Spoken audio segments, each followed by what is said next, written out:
Top of the morning to you, laddies. My name is Jacksepticeye, and well, okay, I'll stop. Did that cut me out when it was too loud? A little bit, yeah. That's hilarious. I was trying to do a Jacksepticeye impression. Nice. Oh, delightful. But yes, hello everyone.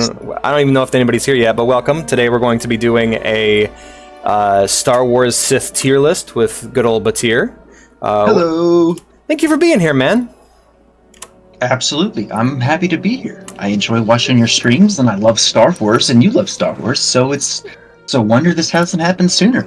Yeah. Honestly, I wish you would have mentioned it sooner, because we're out of season right now, but hell. I mean... I have so many tier list ideas, bro. You should go for it. Let's do it. Hey, Valkyrie, Witty, Vrosa, good to see you all, friends. How are we doing today? Howdy, Hello, Soviet. chat. Yes. So, before we begin... one second, let me get you pulled up. Yeah, before we begin, I would like to invite everyone to check out Baatir's Twitch. I encourage all of you to follow him. And then we'll continue once you follow him. I'm waiting for all of you to follow, and once you have all followed, we'll then do the rest of the stream. Did I get the name right? Yes. Oh, I really like that. That's really great. Good job. I like that emote, Rosa. Good job. But yes, we're going to be... a fantastic emote. I just love the little stories everyone tells with their emotes. It's a lot of fun. Emote is its own expressive language, I feel like. Hey, Peter Patter, welcome. Raps. You're followed and subbed. Nice work, Rosa. Well, thank you, Rosa. Much appreciated. Trying not to break into the Rosa song from Brooklyn Nine-Nine. I need to watch a lot. I need to watch more of that show. Oh, it is every time it's one of those things where it's like every time it's on and I catch it, I have a great time. I'm gonna buy like the whole series in Blu-ray or DVD so I can physically own that series. I enjoy it so much. Hell yeah! The highest praise I can offer a show. Absolutely, I love picking up the box set afterwards. Peter Patter, thank you so much for the follow. Yeah, I try to. See this? This is my boomstick. Alrighty, so the screen share should be going. You should be able to see the tier list. Okay. Yes, I can. So, I think what's fun to do with the tier lists, what I like to normally do is, as I put each image in, I like to establish the tier based off of the character. However, this time, I think since you're here, we kind of had to set it all up beforehand. So, I'll kind of go over each tier and what they mean, starting from the bottom. F tier is Glup Shido. Basically, it's for characters that are basically nothing but maybe a cool design. And I have a few of them here. There are a few that I added to the list are, yo, Sonico, thank you so much for the sub. You found the Mac in me. How'd you do that? I intentionally made it. Congratulations. But yes, Glup Shido tier is just for characters that don't really have that much to them and are little more than just a cool design with a red lightsaber, I think. You named this one. Yes. Do you want to explain this one? Is Do You Even Dark Side? Specifically for a character that might maybe have an impressive entrance or do one cool thing, but then the rest of their existence doesn't matter. It just exists for maybe one page, one comic book panel, a video game mini boss or something like that. Why are you even here? Sort of tier. Yeah. Huzzah! Hello, hi Egg. How are you doing, Egg? Soviet, you should. Oh, what'd you say? I said I was called that person Tang for some reason. I've never realized that I could just say hi, Egg. Taneg. Okay, that sounded kind of bad. Uh-oh. So egg. Egg. We're just gonna go with egg. Even though their name is specifically the opposite of that. I am not an egg. Oh, that is what that says. I've never been. I should read names out loud more. Trying to think of a character, because typically what I'll do is when I name a tier, I'll drag in a character that, and I think honestly, a good character for Glup Shido tier would probably be. I don't even remember her name. That's actually perfect. One moment. They're after I mean, obviously, why are they even here? Phobos. That would be Phobos from The Force Unleashed. Just character shows up for a single fight, is not mentioned a single time anywhere else in lore or any other piece of Star Wars media. It's just you're a design with a lightsaber. That's all you are. And this is a character that you have experience with that I don't. Yeah, it's in the It's in the PS2, Wii, and PSP versions of The Force Unleashed. I was an Xbox kid, so I guess I had to miss out. Yeah, sad to say. Don't worry, you didn't miss out on much. It's for the Jedi Temple levels where you actually go into the ruins of the old Jedi Temple. Xbox did add that as DLC. Did they? Okay, cool. Yes. I actually enjoyed fighting my way through the temple. The bosses at the end, though, were oftentimes disappointing. In fact, I think I totally missed me realizing that I messed up the tier list. 1 second. How do I remove images? Oh, no. Oh, no. I've learned... Okay, so what I've learned, kind of... Do we have 2 Darth Banes? We might, actually. If I hit reset, do I lose all the... Only one way to find out. Oh, boy, oh, boy. 1 moment, please. Technical issues, chat. It's okay. They happen. Nobody is immune. Let me find the image you had of... the image I sent to you of the tiers previously as I rename all the tiers. Oh. So, the problem is all of these tiers, or all of these characters are different file formats. And that's not your fault. That's just part of being on the internet nowadays because of WebP format ruining everything. Everybody wants to do their own specific thing. Yes, absolutely. Everyone's got to have their own format because life's just not fair. So, yeah, a lot of these are in different formats, and I have to now bring them back and make sure to actually put them on there. To watch, fun to watch, and I think the next one would be miserable to watch. Miserable. I like that your opinion of Kreia is so high that she is like your god tier Sith character. Yeah, no, I mean, I did the same thing with the Metal Gear Solid boss tier list of the boss being the very top of just... like, I don't know, I feel like every work of fiction has that one character who just stands head and shoulders above everyone else. I agree with you, but I don't know if I agree that maybe Kreia is that stand above all Sith or above all Darths. We'll have to see. Yes. Well, so I'll have to explain that. I'll have to explain that pick. Wow, I typed that wrong. That would be F tier. And that's Glup Shido. There we go. And then make sure I pick the right images, custom files, all files. Oh, I totally did have all the right images. That's right. No egg. I did that Papa for nothing. Palpatine. Go for Papa Palps. Papa Palpatine, my darling. Okay. Hell yeah. Oh, cool. Everyone's here. Hell yes. Good to see you all. Excellent. Thank you for being here. Right. Let's get back to it. So, Glup Shido tier. Darth Phobos, again, little more than a cool character design with a lightsaber. Which one do you consider for D tier? Do you even dark side? It could depend on... It depends on a lot of factors, I would say. To be honest, as much as I like him, I think Darth Mar needs to go in D tier.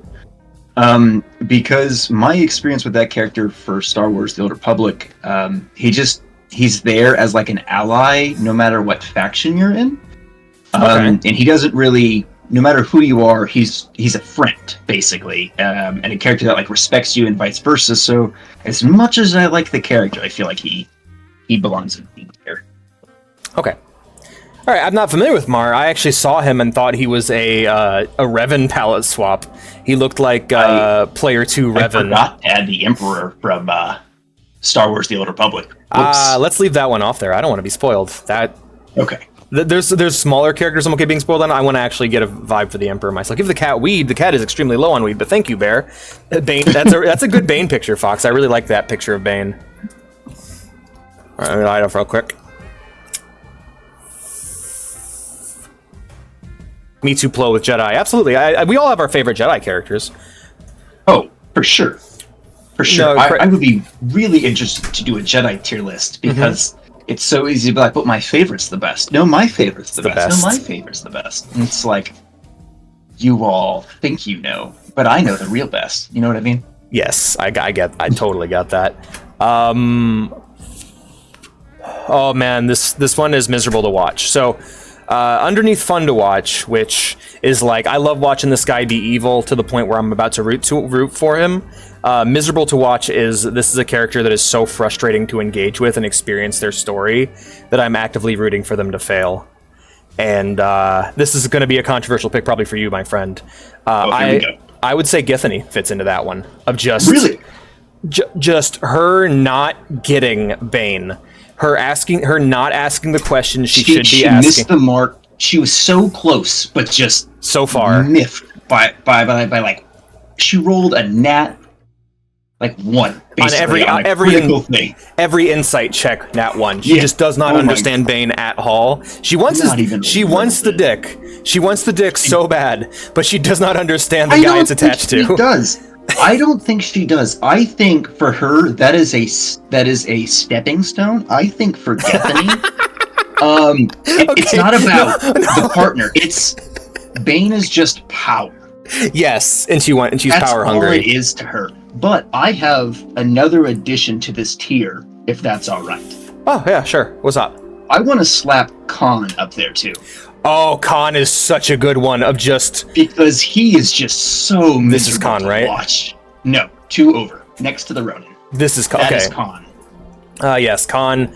No, Khan would go here, absolutely. I would put Khan there because at least I enjoyed seeing her relationship with Bane develop and then go south. That was the most interesting thing, is seeing how Bane started as this, like, somewhat good guy and just became monstrous by the end, and seeing how that affected their relationship.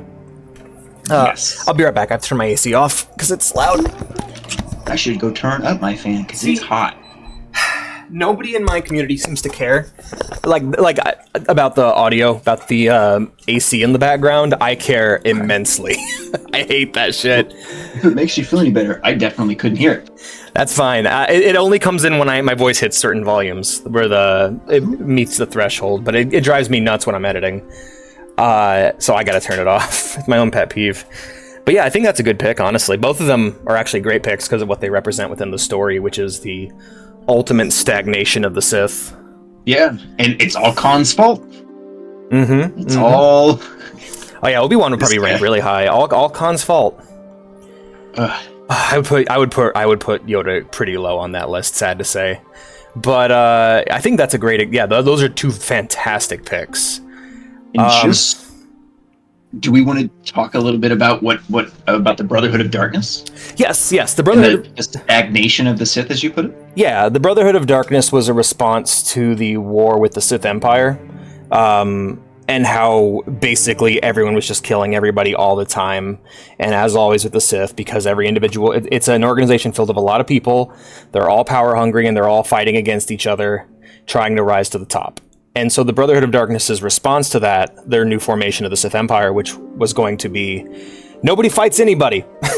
We are all working together. We're all equals, which just made everyone really, really weak because nobody ever challenged each other or themselves. And that's why Bane came up with the rule of 2, because, again, it can't exist in its old form. It can't exist in its current form. And so eventually he would have to create a synthesis of all those ideas to, find a better way for the Sith to go. It is also, I think, worth noting that the Brotherhood of Darkness and Khan himself came to an end at the final battle of Ruusan, fighting against, not really fighting, but unaliving himself and his entire remaining Brotherhood to hopefully kill the Jedi. Yes, completely defeat General Hoth and his army of light. Which, again, is the most anti-Sith thing you could possibly do. Absolutely. He does what is called a thought bomb. And he basically has all of his followers, all of the Brotherhood, kind of submit their will to him. And General Hoth comes in with 100 Jedi Knights that have been apart fighting in this war for like 10 years. And Khan claps his hands. There's a shockwave. all the Sith, all the Jedi are gone, and there's just an orb. And that's it. That is the ultimate end to Karn. And the Brotherhood of Darkness. Bethany's was pretty bad too. Oh, hers is rough. Just Limping away and just getting caught. Bane. Yeah. Oh, man. Oof. Far enough away that it wasn't quick, but not close enough that it didn't hurt. So the next tier, I think, is going to be an interesting one, because I actually have a perfect pick for this one. In terms of fun to watch, this is somebody who doesn't have to be deep. They don't have to be interesting. They just have to be entertaining. And I think the person who fits this perfectly is Sam Witwer's self-insert, Starkiller from Star Wars: The Force Unleashed. Of just, this is the ultimate representation of Sith power that is just delightful to watch transpire. He's not a deep character. He doesn't have some grand plans or ideas. He's just kind of a normal dude. And just seeing him unleash that level of power is a lot of fun to play as and watch. It's a very fun game to watch be played as well.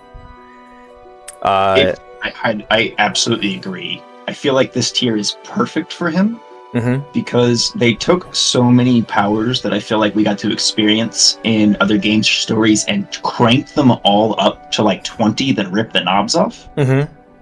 So just being able to play him and be berserk and just be this character was just so fun to watch it all. Yeah, absolutely. It was delightful. An addition to this tier as well. Okay. Darth Talon. Down there on the lower left, the red Twi'lek with the tattoos. You know, it was really hard to find official art of Talon, by the way. Oh, that wasn't like absolutely an SFW? The hottest Star Wars character. Whoa, hold up. The hottest. She's not blue, okay? Yeah, she's a red, like the red's better. Blue. It comes down to the blue for me. Okay, you like your blue Twi'leks? I just like blue. I don't know. Like, my favorite thing about Talon, I don't know much about Talon at all. All I know is that she kind of led to the death of the Darth Maul video game that was going to happen before it got really? Yes, before it got adapted into the fantastic Dark Disciple arc in Clone Wars. That storyline was going to be a video game made by the creators of The Force Unleashed. And they were having some trouble figuring out what direction they wanted the story to take. And so they called in George Lucas. George Lucas came in. He saw they had some statues set up at the front of the office, and he saw a statue of Darth Maul and Darth Talon. And he just kind of grabbed. They asked him what they wanted to do, and he kind of just walked around the room. He grabbed the statue of Talon, set it next to the statue of Maul, and went, "They're friends. That's what the game could be about." And then someone's like, "George, those characters existed thousands of years apart from one another." Hey, but you know what? Without somebody to come in sometimes, they're like, why don't we try this random thing? Yeah. Maybe things can work. Sometimes that Star can work Wars really, really well. Having basically time travel stories. Yeah, and there's some of the best time travel. Like, I really love the time travel stuff they do in Rebels. Fantastic. They do time travel stuff in Rebels? Oh, okay. Well, then I guess we're talking about different arcs. No, they have a really good 12 Monkeys-esque closed loop time travel arc in Rebels that involves not bringing a character back, but kind of I don't want to get into spoilers. It has something to do. Is this where they cheat a character's death? No, they don't cheat. They don't cheat the character's death. Basically, there's a big fight happening between two major characters. You can spoil it for me. It's okay. Okay, there's a big fight happening between Darth Vader and Ahsoka Tano, and our point of view character is Ezra, a boy, and Ahsoka's like, "Get him out of here! I don't want this duel to end with this kid dying." And Ezra basically gets dragged away by Kanan and Hera, and we don't really ever see what happens to Ahsoka until that time travel arc, in which. Oh man, this is super cool. Actually, I get to explain this. Basically, I get to learn a new thing. Yeah. Exciting. So, for some reason, Palpatine is really interested in what's going on in this one dig site on Lothal. They explore it and they find an ancient Jedi ruin that is attached to the cosmic force, which is it's the energy that holds the galaxy together. But specifically, the temple allows you to see different parts of time. So they go into it, and they're looking through, and Ezra's like, oh, there's a window. Ahsoka's fighting Darth Vader, and he's watching it happen, and he sees the moment where he gets dragged away. He sees Ahsoka get, like, pinned by Vader and is about to get killed, and he just, like, instinctively reaches through and pulls her out. Oh. And so, in Darth Vader's eyes, she just disappears, but what Ezra sees is he just saved her life, and shortly before that, another important character to the story, which I don't want to spoil, died, and he's like, oh, I know what I can do. I can go and I can save that person. And Ahsoka's like, that's not a bad idea. Let's go save them. Because, you know, Ahsoka's not completely bogged down in the Jedi dogma. She has like basic common sense. And so she goes with him, and she sees what's happening, and she's watching as this character is about to sacrifice himself to save Ezra, and Ahsoka's like, dude, you can't do this. And he's like, why not? And it's like, well, because if you grab him, you're not going to be able to grab him because you're going to die. Oh, she was like, science says this isn't going to work. Yeah, and in fact, she goes on to say, the fact you're standing here in the first place means that you don't do it anyway. Oh, no. Actually, what happens is she steps back and goes, it's your decision. And he chooses not to. And so he has to watch this person die that he loves die a second time. And that's hard. He's just like, I can't believe you trusted me with that. How did you know that I wasn't going to save him? And she goes, because you're standing here right now. So yeah, really good closed loop time travel story. I have a specific love for that thing. I love things like 12 Monkeys, Primer. Just I love that kind of time travel story. So for me personally, I really adored that. I don't know what time travel plot you're talking about, though. I thought that was the only one. I know I have experienced a little bit of time travel in some Star Wars stories, but I was thinking of an arc that stretched over several comic series, but that was more of just a crossover event that took place over thousands of years in Star Wars. Ah, okay. So maybe that is the only time travel. Okay. But on that note, I have 2 more recommendations for fun to watch tier. Okay, let's hear them. The brothers Savage and Maul. Okay, I think they firmly belong in the fun to watch section. Yeah, because I don't think they fit into the Sithari. Definitely not. There's no way. We probably should have made more tiers. But yeah, I don't think they fit into Sithari. I think they are delightful to watch and are just great characters in general. Just their relationship is a very sad one, with Savage wanting little more than approval from his brother, and Maul. It was a shame that Maul didn't know that until like the very end. Yes, Maul. You could see it broke his heart a little bit. Mm-hmm. And like I'm sure that Maul would have given it to him if he wanted it, if he knew. But in Maul's mind, he needs the power to protect him and his brother. They are honestly great representations of the failures of the Sith ideology applied to an individual. It's because they're not Sith warriors, or they neither of them were ever going to be a lord. They were always going to be tools. Because Savage replaced Ventress, who was just Dooku's assassin, basically. Maul was always going to be an assassin. Like, that's what he was trained for. Yep. So they were always set to be disposable, basically. Yep. They represent a huge failing of the ideology that's been shown over and over again, but specifically how Maul embodies... He's like... I would say he embodies... Like, I feel like in a lot of ways, he's the opposite of Palpatine. Whereas Palpatine embodies this. I would say, I'm going to go ahead and just spoil this. I think he's the ultimate like representation of a Sith character. He is so close. Like, he made it work for him. Every step of the way, he made the Sith work for him. Both the rule of 2 and the traditional Sith values, because of who he was as a person. Could we shuffle some of those tier names around then to make Sithari at the very top? Because I figured with Kreia being at the top, that was your, like, god tier. It is. No. Because I think... You don't think Palpatine fits into at least the S tier? I think that he would fit into A tier, because I think transcending it and growing above the ideology and... Okay, so he should be an S tier. So here's the thing with him. Right. Okay. So no, what I'm saying is... Actually, I think we need to have Kreia here, because Kreia is necessary for me to explain kind of my ethos when it comes to this. The reason why I think Kreia goes here, she transcends the Sith greater than anyone else, and that's why she gets her own tier. If there was anyone else in Star Wars on her level, she would be an S tier, but she's not. Because she is someone who experienced all sides of the Force and broke it down to a philosophy. She broke free of any sort of dogmatic beliefs or thought that would limit her in what she wanted to accomplish, and she basically wins. So being a Sith is all about being powerful. It's all about individualistic might. It's all about creating basically a godlike being. The problem is, in order to become that, you must allow your will to be corrupted and controlled by the will of the Force. Palpatine is lucky. He's very lucky that he was a sociopath.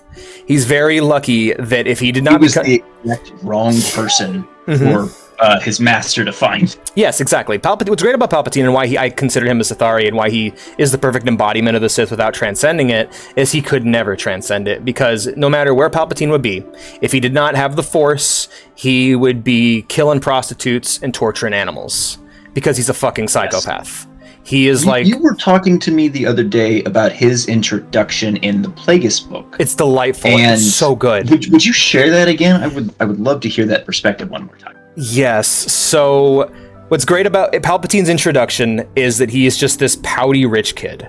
He's this pouty rich kid who's apparently very smart and talented, and Plagueis can feel the Force emanating off this kid.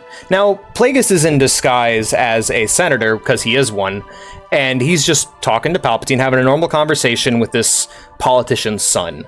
And Palpatine's like pouting about his life. He's like, it's not fair. I don't like the way my father's treating me.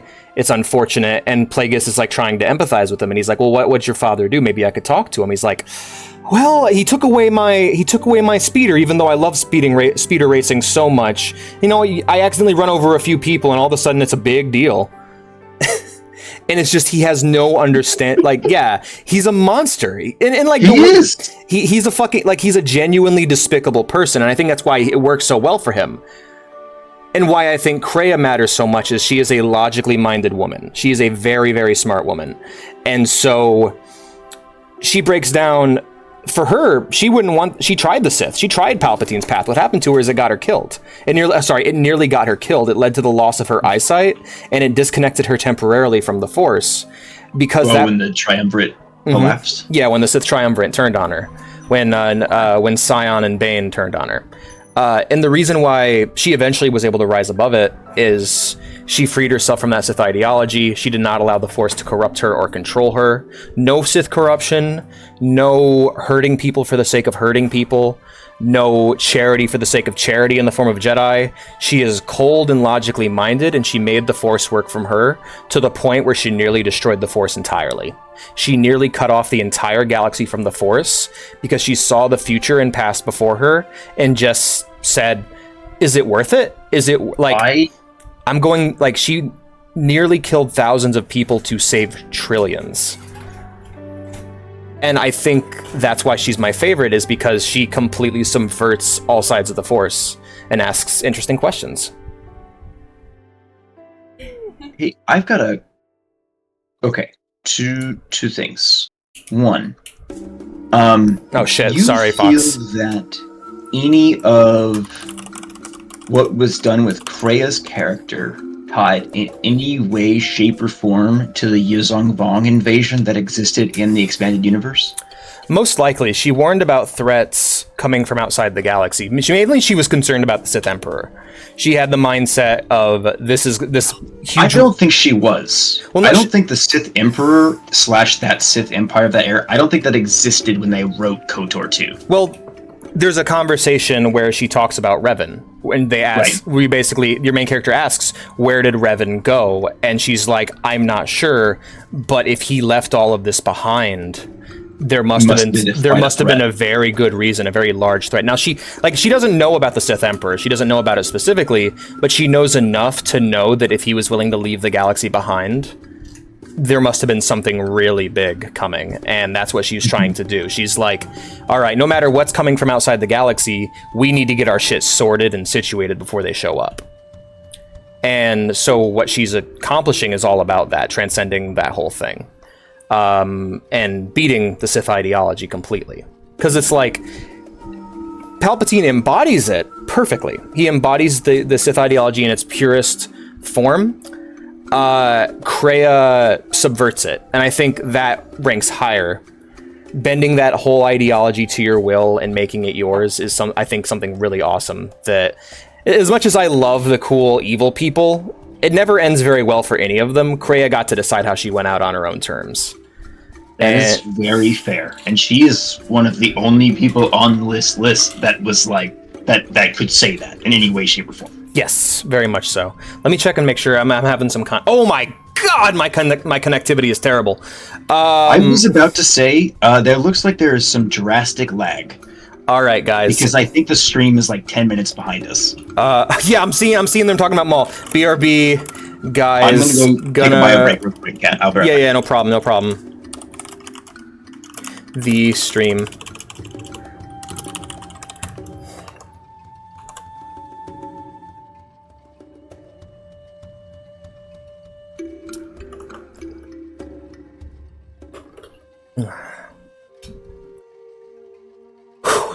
Alrighty, so let's go ahead and make this streams back up. Sorry for the trouble.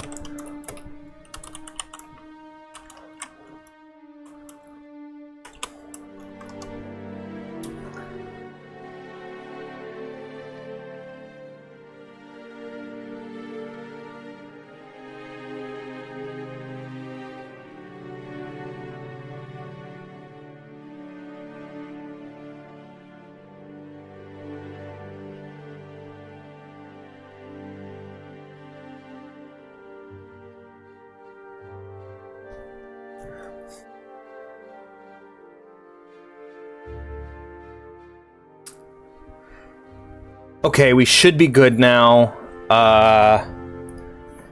Let me make sure I type that in chat. Am back! Okay, I'm back. Alright, we're back. Excellent. Sorry about that, guys. I need to really remember not to upload videos while I'm streaming. Oh, that would do it. I don't have the up speed for that. That's not a smart. That's a stupid I did. But yeah, that's why I think Kreia is awesome. Why I think Palpatine is awesome is because... Okay, I do not like the new trilogy, but something that they said that I think fits him very well is he is all the Sith. He is basically the end point. He is their chosen one. He's the ultimate Sith character, or he's the ultimate Sith Lord, and he fails. He embodies their beliefs 100%, and he gets thrown down a fucking hole. I don't think he embodies their beliefs, to be honest. Okay. I think he, using your words, if you don't mind, no worries. He makes things work for him. And yes. That includes the Sith. Because Plagueis had a fantastic plan in place I feel like ensured that the two of them would have basically ruled the Republic forever. But Palpatine, being bananas, was like, nah, fuck that, fam. Yeah, just because he was a little bit smarter. And I think that's why I would put Plagueis here. Even though he didn't win... Plagueis transcends the Sith in my mind. Of just, he was like Kreia. He looked at these things reasonably. He looked at his history. By the way, if I interrupt you, just talk over me. I have a data lead on you. I'm going to... My words are going to come out faster. So just talk over me and I'll quiet down and let you go for it. But no, I think Plagueis fits there perfectly. Yes, I think he honestly would embody the transcends the Sith tier. Because, again, I cannot recommend the Darth Plagueis book enough. So good. It's very well written. It is very well done. I got a message that can wait. It's very well done. It describes the way that Plagueis shifted the master plan, the grand plan. Also found out that like his teacher, like everybody has tweaked the plan and stuff, and the way that he comes up with it, and the way that he's like, we can literally do this forever. Yeah. Star Wars is like, in terms of the grand narrative, is ultimately about for lack of a better word, like long holy war that is either fought in the open absolutely. or in the shadows. It's about two sides of these religious beliefs battling with each other and trying to come out on top. And I really do think that, yeah, Plagueis was so close. He was there, and like, if he hadn't gotten his obsession with immortality, and if he hadn't chosen Palpatine, like, Yeah, I think his Achilles heel was that fucking little that teenager boy, like pissant. yeah, this little shit, this right here. I like this guy. I'm keeping him, and then that little guy stabbed him in the back. So absolutely, yeah. You picked the wrong student, and he did. You lost everything. Which, to be fair, so did Palpatine, but I don't think Vader ever would have turned if not for Luke. I think that Revenge of the Sith video game. Mm-hmm. Oh yeah. The alternate I love that alternate where you ending. Fight Obi-Wan and you win as Anakin. Yep. He immediately turns on Palpatine right away, which was absolutely the best time to do so, too. Yep. I think that what happened on Mustafar is what actually pushed Anakin to the dark side. Mm-hmm. If that makes sense. Like, there's a reason why when he attacks the temple, he doesn't have the Sith eyes yet. Yes. Well, okay, yeah, I can get on with that, yeah. He didn't take... I don't think he took any joy in what happened at the temple. Mm-hmm. But when he went to find the galaxy belongs to me. I forgot that's the line he said. So good. The Separatists. Mm-hmm. The dude starts playing with them and toying with them and cracking jokes as he murders all of them. Yeah. Like, one lady's comment is like, "But we were promised to be handsomely rewarded." He goes, "I am your reward," as he laughs and cuts her down. Am I not handsome? Is that from the book? Or is yes. Okay, I never read the book. That is from the Revenge of the Sith novelization. I remember that. I remember hearing that was really good. I have not got around to reading that yet. Fucking the Nemoidian guy, I'm blanking on his name for some reason. He goes, "But we were promised to be left in peace." Anakin says, "The transmission was garbled. You were promised to be left in pieces." Ah, that's good. Like, that is when he swan dives into the dark side in that moment. And I think that's what had pushed him to straight up kill Palpatine right after. Because he was just on that, like, I embraced the dark side high almost, if that makes sense. Yeah, absolutely. And I also feel like Anakin still got that thing inside of him where he's always fighting for what he thinks is right, or at least... Because, like, ultimately, what a person thinks is right is based on little more than their ego. It's based entirely upon that, and so when Anakin gets stripped down to his ego, whatever threatens him or whatever he sees as a threat or something that he is opposed to, he'll go way harder on. So I can see why he'd be more willing to cut down all the Nemoidians in the Trade Federation rather than just the Children of the Temple, where he's just kind of reluctantly doing it with a cold, emotionless distance that Yoda would be proud of. So yeah. Does Yoda belong on the Sith tier list? Does he belong in transcends the Sith a little bit? When he gets his ketamine, no one can stop him. The wolves, right? I'm actually having a hard time putting Vader on here. I don't know where he would go because he's fun to watch. I don't think he embodies. I don't think he embodies any part of the Sith, which is like I don't think he embodies the path of the Juggernaut. I feel like. Okay, the armor idea. That man, to me, is the Dark Knight, the definition of the Dark Knight. Okay. In a story. Because you have the White Knight, you have the Dark Knight. So his thing, also, in the books, I just want to harp on this, or share this. He had the respect of his men, even once he became Darth Vader, and he, like, Disney changed it a little bit, and he was snapping Stormtrooper next, left, right, and center. But in the expanded universe, he respected his troops, especially because they were Jango Fett clones. Yeah, with the 501st carrying on into the... They were the last legion to remain pure after the Clone Rebellion. I feel like he embodies that Sith warrior. That he's fun to watch. He has such a presence. And even when Disney has used him, they have used him sparingly, and he has such an impact every time he's on. Every time he is the focus of a thing. It is heavy. it has such a presence. I almost recommend creating a Vader tier because he's not really a planner. Mm-hmm. It is all about. I feel like he's the lapdog, right, of the Emperor. He's the threat and the punishment. He's the guy. He's the big Nazi officer they send in to start busting heads together. That's so for me. I agree with all of that. For me, my favorite part of Vader has always been the Frankenstein's monster. It's always been the suffering person within the armor. I think I found a way that I can actually fit him into A tier, and that is that he is the ultimate victim of the Sith. Of just everything that is human about him being crushed beneath this suit of armor. He is in constant pain. The armor is both this thing that protects him, but it also his tomb. Yeah, but it also torments him. He's like a dreadnought from Warhammer 40k. Yes, exactly. He's in the armor forever. Yes, and the armor actively tortures him. There's a fantastic video, if you want to have a laugh at just how crazy Star Wars lore gets, by Red Letter Media, where they read all the lore about Darth Vader's armor that has come up over the years. The dude... He could change it, too. He could do something about it, but he chooses not to. After a certain point, yeah, because it powers him up.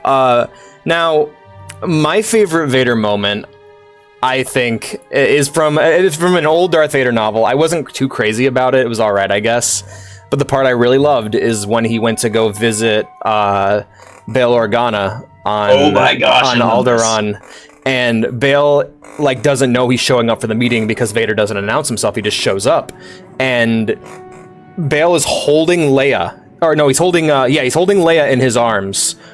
And he just kind of Vader just looks at the baby and just feels this weird connection with it. And he just goes, "May I hold the baby?" And Bail doesn't say no. He just looks at him and goes, "What?" And Darth Vader just goes, "Never mind." It's a borderline comedic. It's a really good moment. I've always liked that one. I know exactly what you're talking about. Such also, a good moment.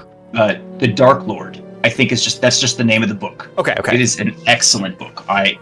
That and Labyrinth of Evil. Oh, I need to read that one. Yeah, Labyrinth of Evil, Revenge of the Sith novelization, then read The Dark Lord. They are an excellent trilogy that together function better than any of the other Star Wars stuff. Can I hold the baby? What?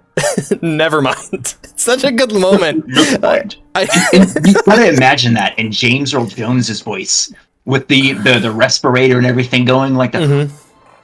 And I hold the baby. and this poor senator who's only had this baby for like a month is like, oh god, this is also bad. Hold up. The best thing about it is, and this is something that one of the things I really love is that no one knows who or what Vader is. For a long time, they thought that the people of the quote unquote Empire or the Republic thought that Vader was like the Republic's answer to General Grievous. It was their own anti-Jedi weapon. They didn't even know if he was human or not. And so... He's such a legend. Yeah, the new guy shows up, the big armor guy shows up, and Bail has no idea this is Anakin. He thinks Anakin's dead. He has no idea. As far as everyone knows, Anakin's dead. He was left to burn alive in lava. Which even Obi-Wan didn't learn until 10 years later that he survived. Until he grabs Obi-Wan and tries to drag him face first through the lava. Yeah. Okay. Quick sidebar. Ewan McGregor's acting in the Obi-Wan show was so good. That man looked so afraid of Darth Vader. Yeah. In the scenes, in the first duel with him in the show. And it was really just, chef's kiss. I liked it. But, yeah, I think he is just the ultimate victim of just... He is the perfect apprentice for Palpatine of just, you physically can't do anything to stop me. I will turn off your armor, I will electrocute you, and then I will raise you from the dead. This is a weird pick, and I'm probably going to go with it. Are you familiar with I Have No Mouth and I Must Scream? Yes, okay. I am a Necron fan. I've read Twice Dead King. That is a huge... No, I mean, did you hear what... theme with that. He wasn't acting, it was all real. No, I'm just saying, I'm sorry, did you mishear me, or... I think I did. Okay, have you ever read the book I Have No Mouth and I Must Scream by Harlan Ellison? No, I've Okay. never read the book, but that brings to mind the idea of that sort of thing. Yeah. I'm familiar with. Go ahead. Okay, so basically, I Have No Mouth and I Must Scream is about an AI who becomes self-aware and hates himself and destroys the world.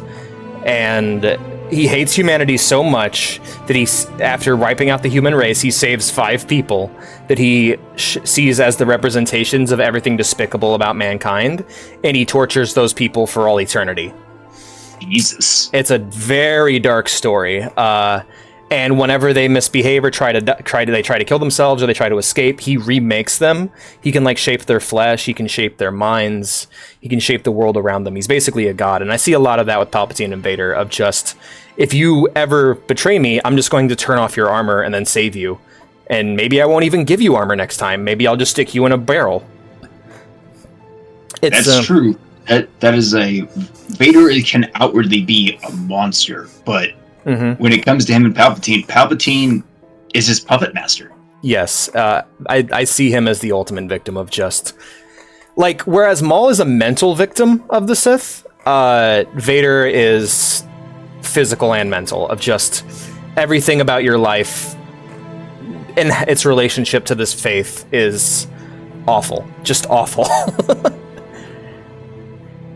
I agree. I definitely agree.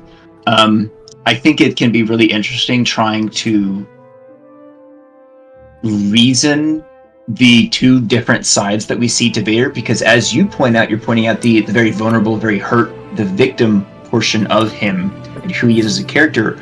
But interestingly enough, when I think of Vader, I think of Vader Down, where he takes on a whole rebel army solo. Yeah, and it's awesome, and he is just this monster and this tank.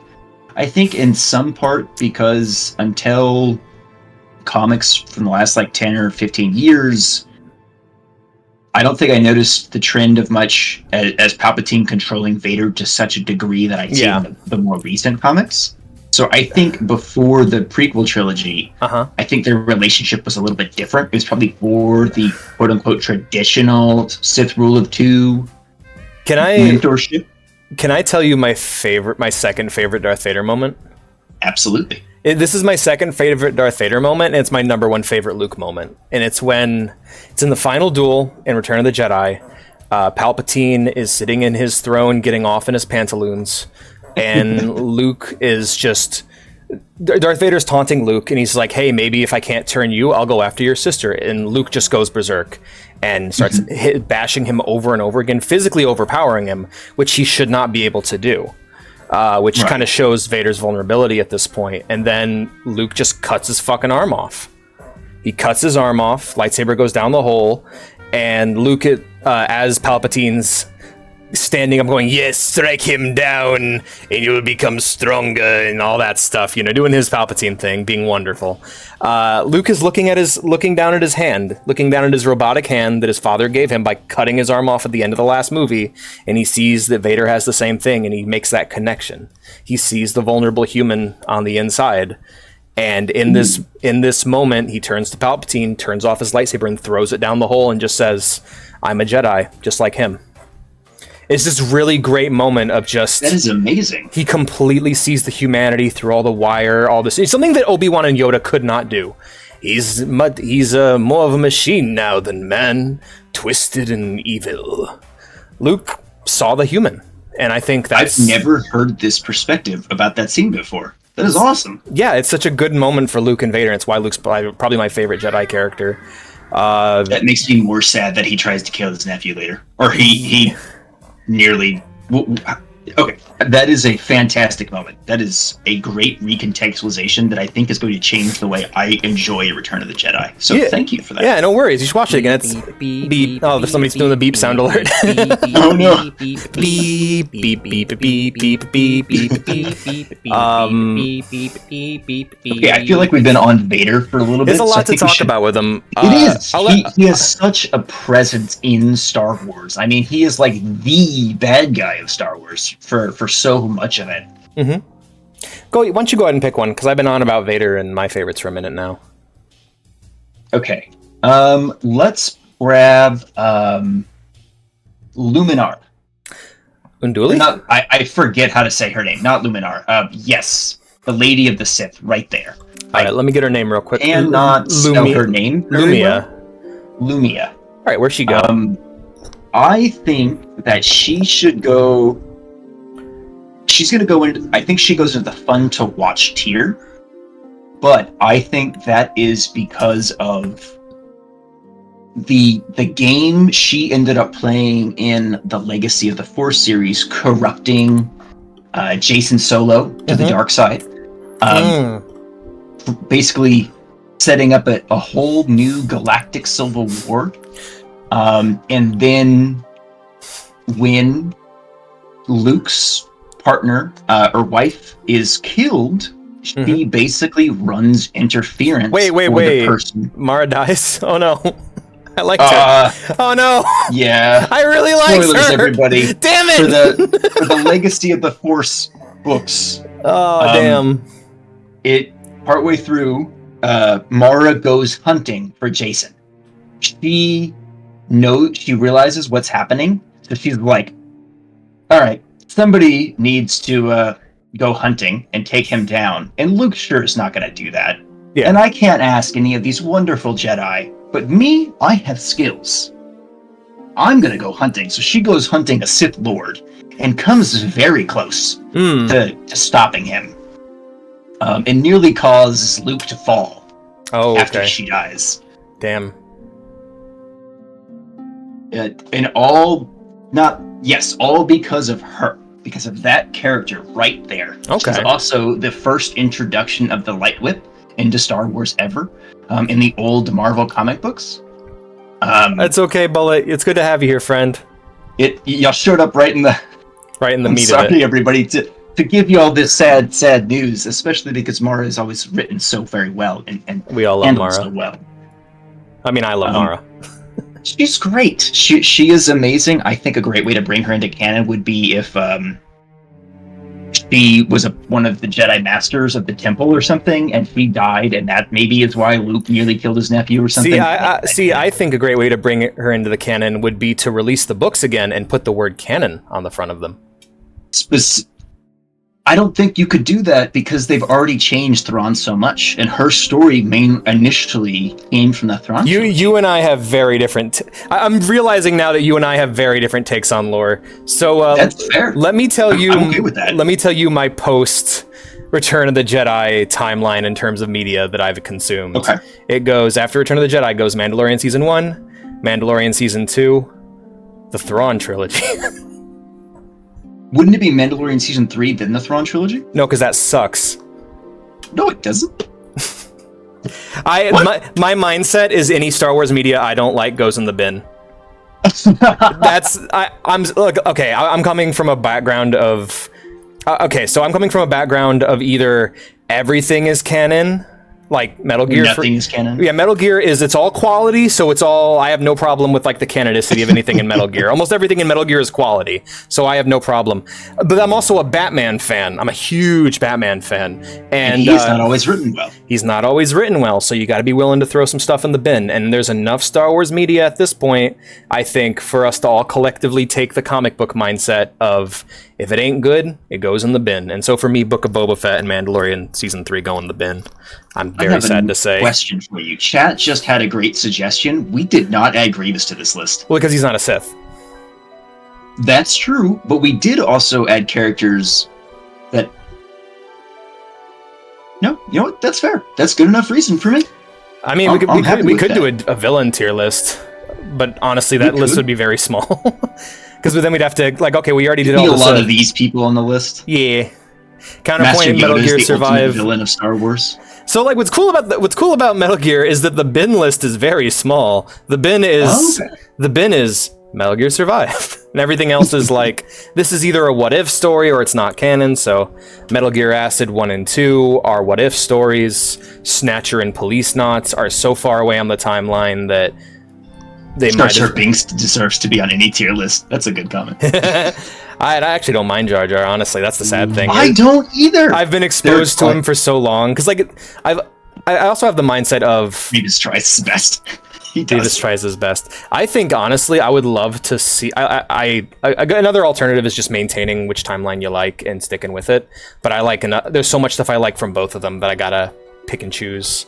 Honestly, one of my it's your turn to pick somebody. Yes. Sorry, go ahead. I'm gonna explain why I moved Maul.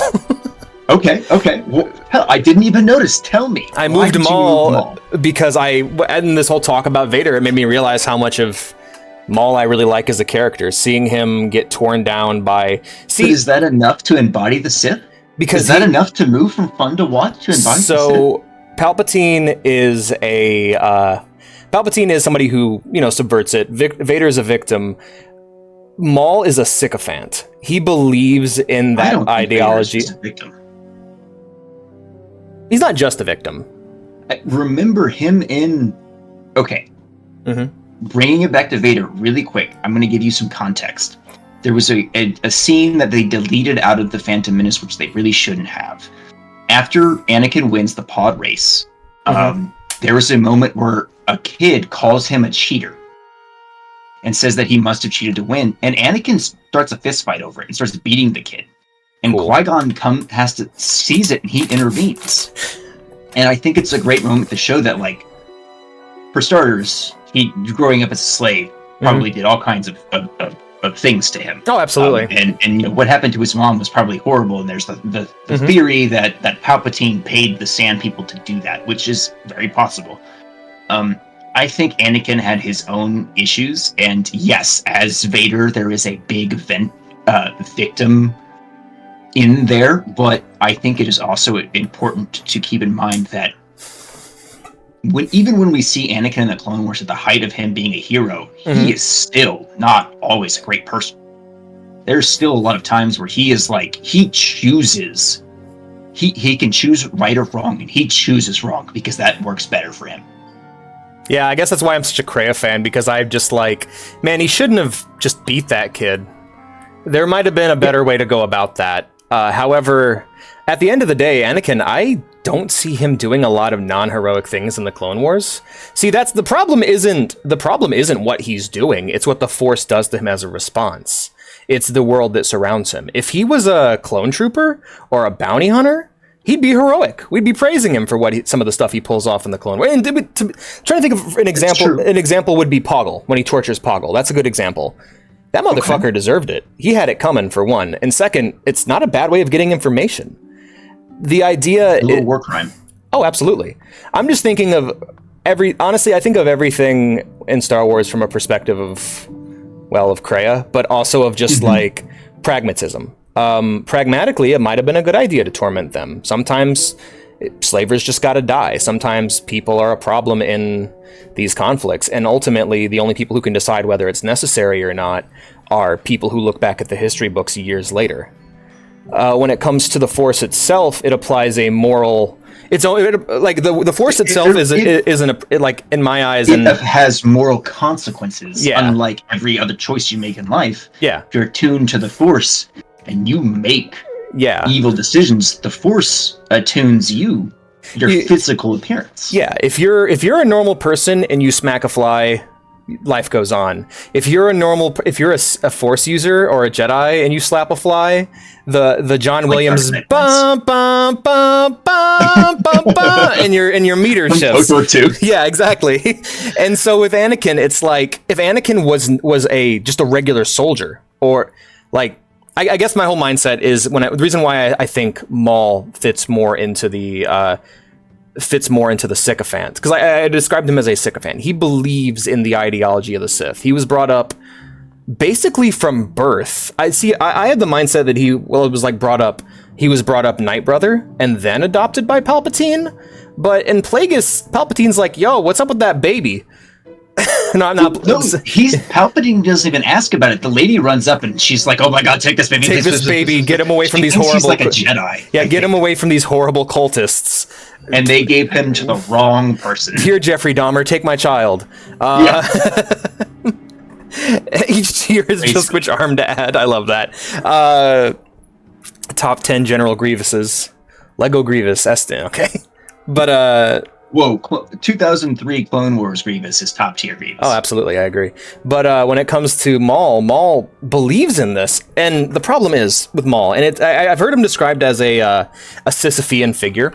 He's always rolling that boulder up the hill. He's always suffering because of his own actions, and he cannot change because his beliefs to his very core embody the Sith. The only problems that are inflicted upon him are the problems with the Sith ideology as a whole. Palpatine gets all the benefits, Maul gets all the fucking drawbacks. And that's probably what he was there to do in the first place. And also his role, his existence as a tortured figure in Rebels, hearing him speak, just everything about him, he's just so broken and beaten down. Yet he believes if he can just get that little bit of power, if he can just get Kenobi and get the revenge he so earnestly deserves and earnestly feels he deserves. Yeah, he is this broken man. He's like honestly, I would describe him as like a drug addict. Like if he can just get that one little hit of power, everything will be okay. Or a gambling addict, if he could get. _TJ says that Grievous, please. Are we gonna have to add Grievous? I see chat being like Grievous win. Grievous is in B tier because he's awesome and fun to watch. He's there with Starkiller. There we go. But yeah, Maul is just. I agree. Yeah, I would put Maul into B if it was only Phantom Menace. But with everything he's gone through, with everything he represents as a person, as just the ultimate. I don't want to say the ultimate victim of the Sith, but just like the ultimate sycophant. The idea of just, but I believed, where's my reward? But I believed, and I fought, and I worked hard, and at the end of the day, he still gets screwed over, and only when fucking... Have you seen the Twin Suns fights from Rebels, by the way? Yes. Okay. Yes. You mean 10 seconds? Yes, I love it. Just, it's this... He's so weak at that point. And Obi-Wan just cuts him right across the chest, and it's over. And he just lays there in Obi-Wan's arms.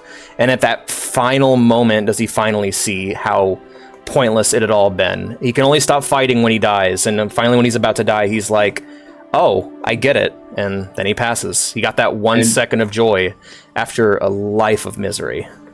Well, in all fairness, in his last moments, Obi-Wan also gave him hope for the future. Mm-hmm.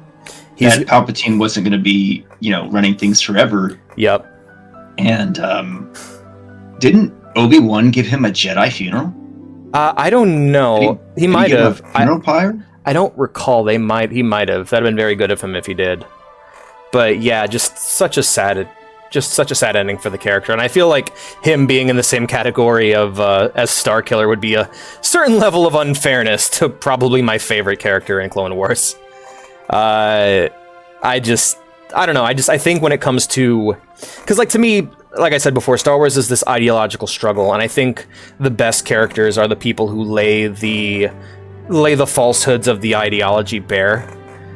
And I really do think that everyone in the Embodies the Sith category so far do a really good job of showing the strengths and weaknesses of that ideology. And that you'd have to, the only person who could truly rise to the top in this situation is an actual fucking psychopath like Maul or Palpatine or the Sith Emperor, from what I heard in the Revan book, being the same, just kind of man, you were just fucked up from the day where you were born, huh? Yeah, the Emperor was, mm-hmm. And arguably he probably transcends the Sith a little bit. Probably, yeah, considering he's the guy. Yeah, the guy. I started this Sith shit. This is the motherfucking thanks I get. He didn't actually start the Sith shit, but still, goddamn did he embody it during the time he was there. Oh boy. I think you're up to pick the next character. Yes. I really want to pick my favorites. Do it. Okay. Pick your favorite. I'm picking Nihilus. Okay. Nihilus. Where are you putting him? Same tier of just embodying the ultimate fate of the Sith. He is what would have happened if Palpatine would have lived another 100 years. If Palpatine, I think he transcends the Sith. Okay, he might very well do it. I guess I'll explain why I think he embodies it. Because the problem with the Sith is that it is a force of power. It is supposed to be a pure meritocracy where only the strongest survive and only the best. The problem is the way it perpetuates itself is through violence and through death. So what happens when that death is taken to its natural extreme, and we have the strongest person, is we end up with Darth Nihilus, someone who just isn't even really a person anymore. They're just a hole. They're a void, and they just eat life. The Emperor got close to where Nihilus got. He did towards at the end of Skywalker. S tier is spelled as transcends with a C. Oh. Thank you, Bullet. I personally feel that Nihilus belongs in S tier. Okay. Because my man consumes planets. And while that might sound rare in Star Wars, it's not as rare as you think. It's not, sadly. The amount... How do I... To me, he is one of my top Sith Lords. Because... I am really struggling to put this into words, and that surprises me. Let me come back to my thoughts on Nihilus. So what I think would put him in S tier is the fact that most Sith characters would look at him and go, "Oh God, oh fuck, we got to stop this guy." Like, I think the entire galaxy fears him, and because everybody that follows has no choice. Everybody that followed him, he brought them to their knees and was like, "I run your light. I run your shit now." I feel like all of KOTOR's villains are going to fit in the top 3. Like, they probably they're are. so good. They did such a good job on all of them. I'd like Scion. Scion's a good, or I think I'll put Nihilus. I was gonna put Scion into B tier. Really? Okay, I would feel like he's A, because I just, I'll put him in B for now. His voice is good and godlike. Go explain to me why you'd put him in B. Okay. So he is fun to watch. He is just rage personified in a way that not even Hulk would understand it. My man's body has been basically shattered, and with his sheer force of fucking will holds himself together because he's so mad. And while that doesn't necessarily to me make for a great character, like his whole character's rage. And that's it. Just rage forever. He wants to destroy Kreia and make her suffer because he hurts. He wants to make other people hurt. And I think that's what's great about him is it's like, I'm literally too angry to die, and then someone could respond, "That's all there is to you," and then he looks at you and goes, "Yes." And he is But that doesn't embody the Sith. That just makes him fun to watch. I think it's because I think it does. I think it embodies one of the major flaws is that one of my favorite moments in KOTOR 1 is there's a character in the Sith Academy. You get to actually conspire and help like screw over the Sith Academy. You get to like rise up the ranks. And at the final moment, there's a character. You meet her at the beginning, and I think her name's like Deirdre.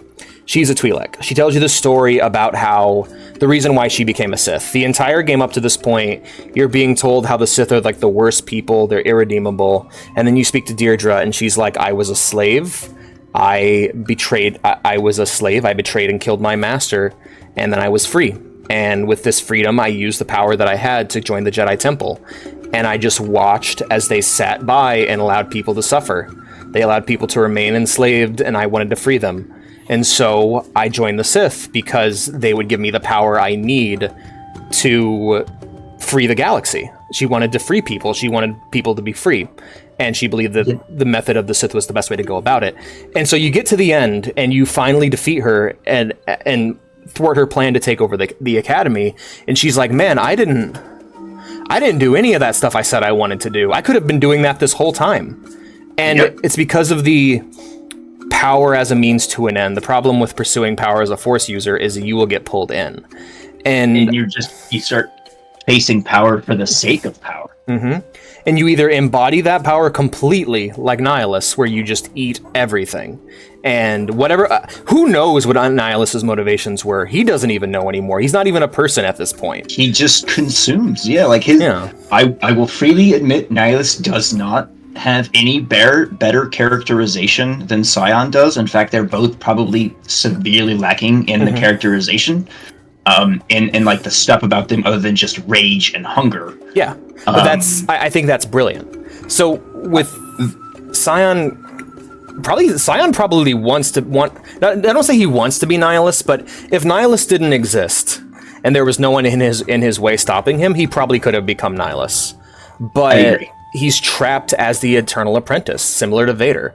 He can never rise any higher than this because of the power that sits above him and the power that sits directly below him. So he's just this being that suffers eternally. You can't die because that's all he has. All he has left to him is his life, and he's clinging on to it with such force. Like the dude probably... Man, literally too angry to die. Yeah, and it's not even anger, it's just he doesn't have anything else. And so when you finally... The way that you beat him is you can't kill him. There's no way anyone... You talk him out of it. You just have to kind of break him down and just go, all right, well, why are you even holding on anymore? And eventually he'll concede that he's just holding on to life for its own sake. And that's no way to live. Mm-hmm. And you ask him if it's worth it, and he says no, and then he dissolves. And I love that moment. I love everything about him as a character of just, this is what it means to pursue power. Inevitably, you're going to end up like Nihilus, or you're going to end up like Scion, and that's what Kreia wanted to show you. That's why Kreia wanted to show you them. It's just like, look, if you can pursue power for its own sake. This will be your ultimate ending, or this will be how your story plays out. Bullet, thank you so much for the follow. Bullet, thank you so much for the follow, man. I really appreciate that. Follow hype. Yo, nice. But yeah, and I really think that's what's so fantastic about them as characters is just they show they exist. They represent their ideology. They exist to show the flaws. Same thing goes for all the Jedi and KOTOR too as well. They're hardly, I mean, I don't want to say they're hardly characters. They're characters, but you just watch. Master Brook is an asshole. Brook is the worst, right? But he is the worst Jedi of all time. Oh my gosh! But then you have the other that man. Yeah, yep.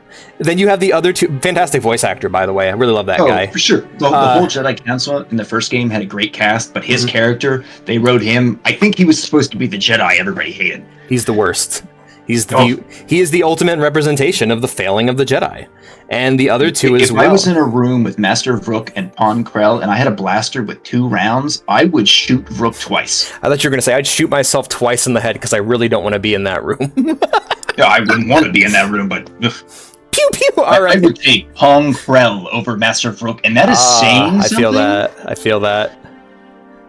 At least Pon Krell looks kind of like a Ratchet and Clank character. So you're like, hey. I mean, he looks awesome. He's a horrible Jedi. He's a great villain. Yes. But I hate him because of what he did to my clone boys. Oh, yeah. But I still hate Vrook more. The Vietnam arc.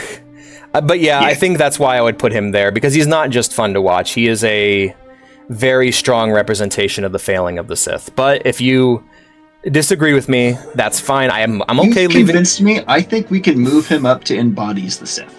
And I think that's the mark of like here's the thing. Most tier lists I do are very middle heavy. If you have a quality piece of fiction like Metal Gear, for instance, when I did my Metal Gear villain tier list, Metal Gear's got a lot of really good villains, so it was very fat in the middle.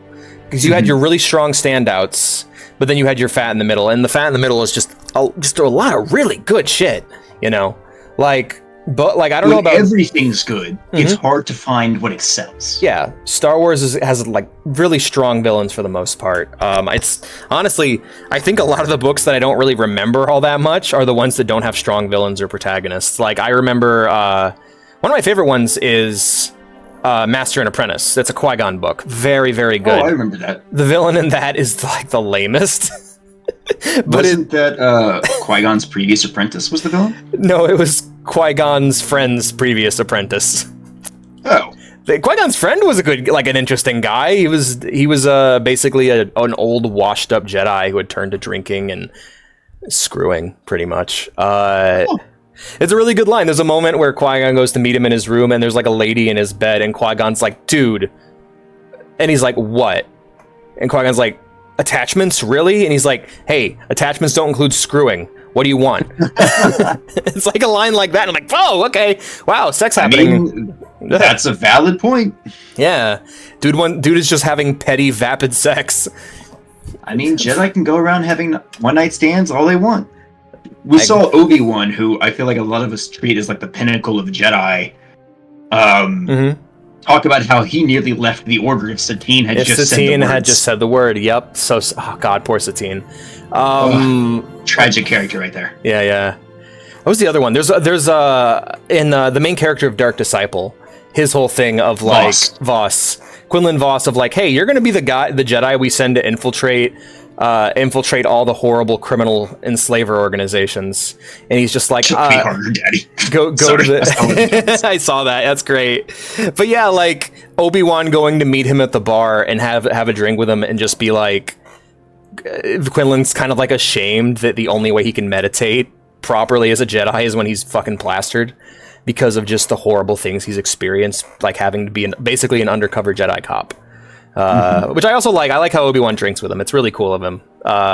Sweet moment there. But anyway, yeah, Star Wars has really good villains overall. And dude, even the shit tier ones are at least a fun boss fight. Absolutely. Or at least interesting to look at. Because we only have one in F tier so far. Though, to be funny, part of me wants to put Darth Barish the Wide down there, but he doesn't belong there. All right. Why don't we talk about Darth Barish the Wide? Let's do that. Where does he go? So, I think Darth Barish, objectively,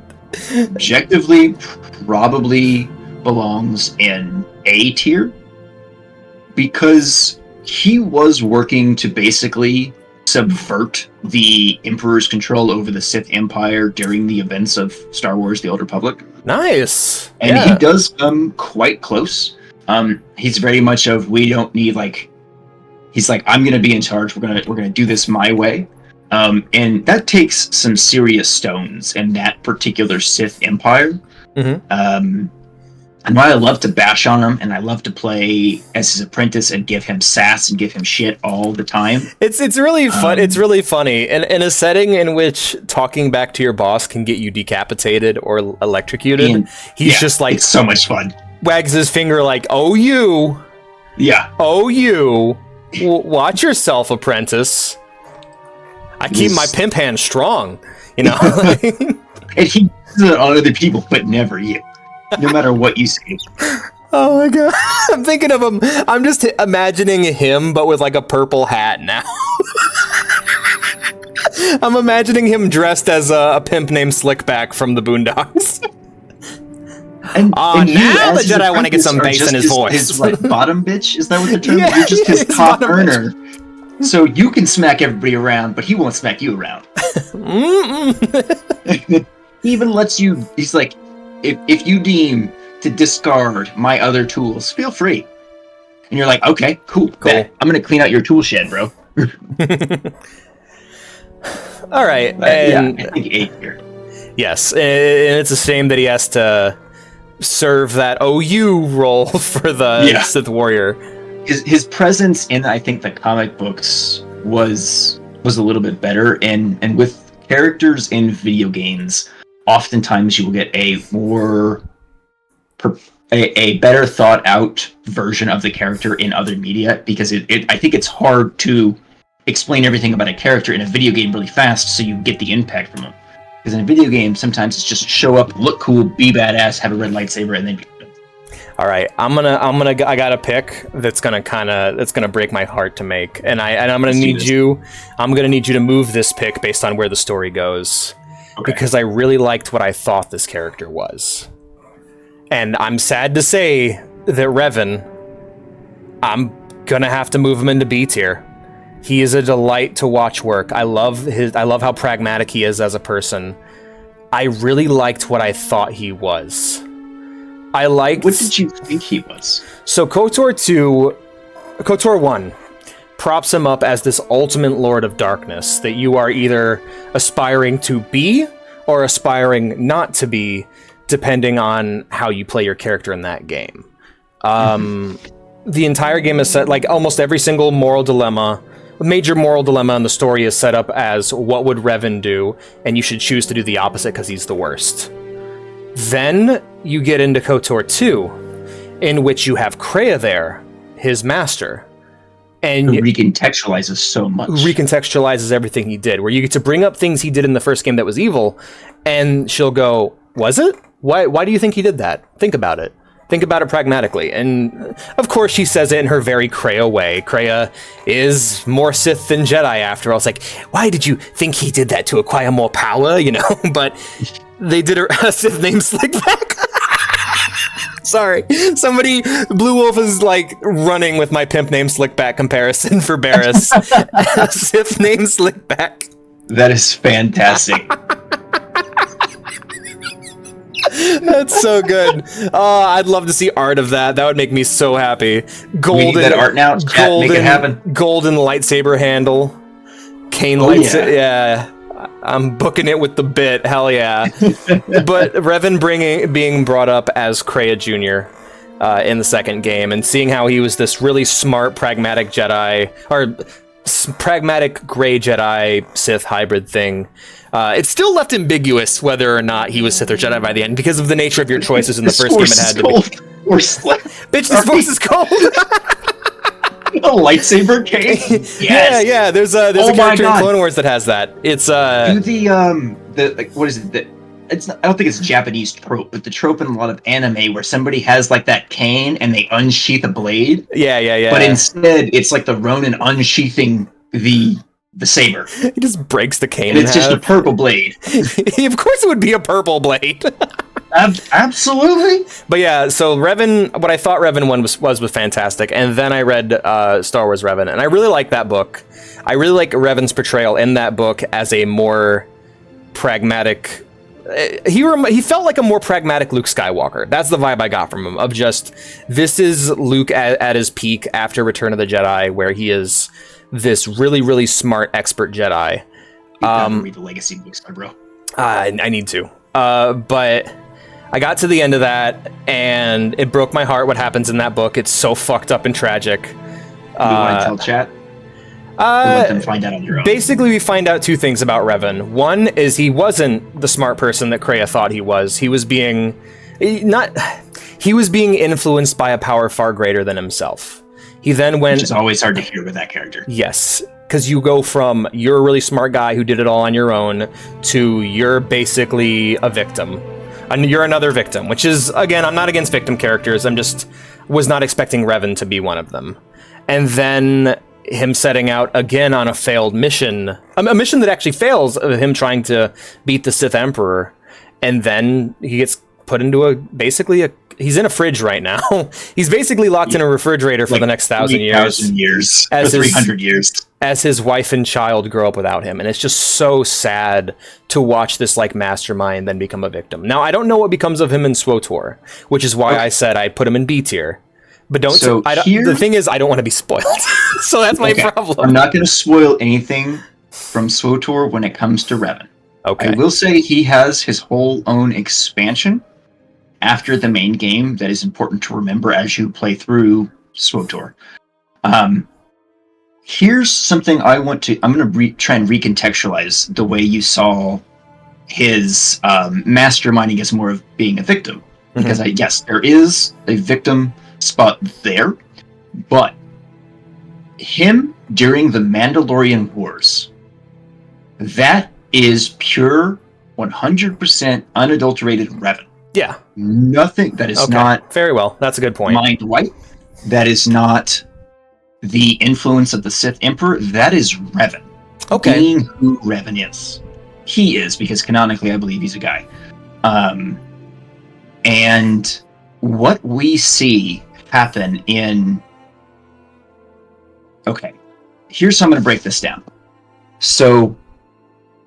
The Mandalorian Wars ends. This massive galactic war that the Mandalorians started basically to test themselves against the Galactic Republic and the Empire. Revan leads a lot of Jedi to defend the Republic and eventually leading the Republic's counteroffensive against the Mandalorians and eventually beat them. At the end of this conflict, Revan finds out that Mandalore didn't do this of his own choice. Right. Something pushed him to do it. Something influenced him ultimately to lead to start the conflict. So Revan investigates. He finds the Sith Empire in hiding and realizes, oh my gosh, the Republic is not ready for this. He and Malik attempt to take down the Sith Emperor, are betrayed, and then the Emperor breaks them. Yes. And he, for a time, makes them his puppets and sends them back to conquer the Republic, or to prepare the Republic for the Emperor's invasion. However, Revan and Malak are so strong, this doesn't last. They are able to break away from the mind control aspect of it while still having fallen to the dark side. Mm-hmm. So what Revan chooses to do is come back and prepare the galaxy for war. Yeah. But in his way of doing so, it's very 4D chess. Mm-hmm. It's things that might seem panicky at first, but will stabilize and be better for this threat that's coming, for this massive threat that's not ready for. Mm-hmm. That is still Revan doing his thing.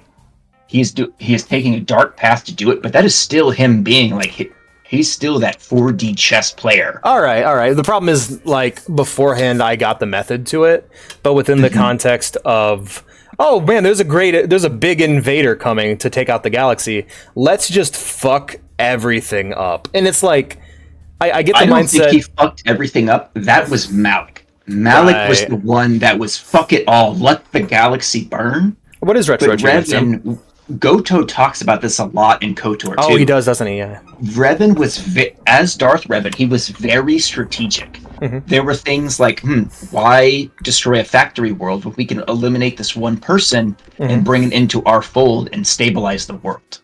Like, there were characters or people that he removed that ended up ultimately stabilizing a world's future. Okay. Yeah, I guess I forgot. I guess I could just get all... I'll be honest, a lot of it is just me carrying the bad fifis from reading Revan. Of just, exile, no! I know. That was a hard ending to that book. It was handled delicately, and I think some of it was to maybe shunt Revan to the side to prepare for Star Wars The Old Republic. Yeah. What's the protagonist of these games up to? Oh, no. I would say Revan honestly belongs in the Kreia tier. I think he's his whole own thing, and mind you, he does get a lot of hype. It's like that Tommy level hype from Power Rangers, like everybody loves him, he's big, but I objectively believe he belongs in the Kreia tier. But that's her tier. No, I'm kidding. I get it. It's her tier, but like that is, those two have their own section in my mind. Oof, that sucks. I have to take a bio break. I have a tiny breath. I will be right back. That's okay. I will talk about the Ronin while you're gone. All right, we're talking about the Ronin. A lot of you guys saw Star Wars Visions, or art of the Ronin character. I saw Visions and I read the attached novel. Here's a good rule of thumb when applied to the artist that made Star Wars Visions Ronin. It's also the artist who made Afro Samurai, the artist who made Batman Ninja, and the artist who made Fury. Now, this doesn't really apply to Fury, but this applies to everything else he worked on, and it is basically anything you see by this artist, take the most surface view, appreciate the cool Japanese / hip-hop vibes it has, and then back off. That's the rule when it comes to this artist. And I forgot about this rule. As a past Afro Samurai fan and a current Star Wars fan, I forgot about the rule, and I watched Ronin and I read the book. Hey, do not read the Ronin book. It's terrible. I'm not going to tell you exactly too much about it because I want you to continue living in the world I lived in before I read the Ronin book. Star Wars Ronin is fucking awesome. The short is awesome. The one that came in, the Visions episode 1 is fantastic. And you should definitely watch that. But that's all you should watch. Watch that, buy a statue, buy an art book, get whatever but do not read the Visions Ronin novel. It is a waste of time, and it ruins the characters. And so, because they are just really cool character designs with lightsabers, if you don't read the Ronin's novel... I'm talking about Ronin and Koru.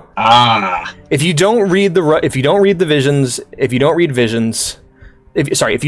Ronin novel, Koru and Grimm both go into fun to watch.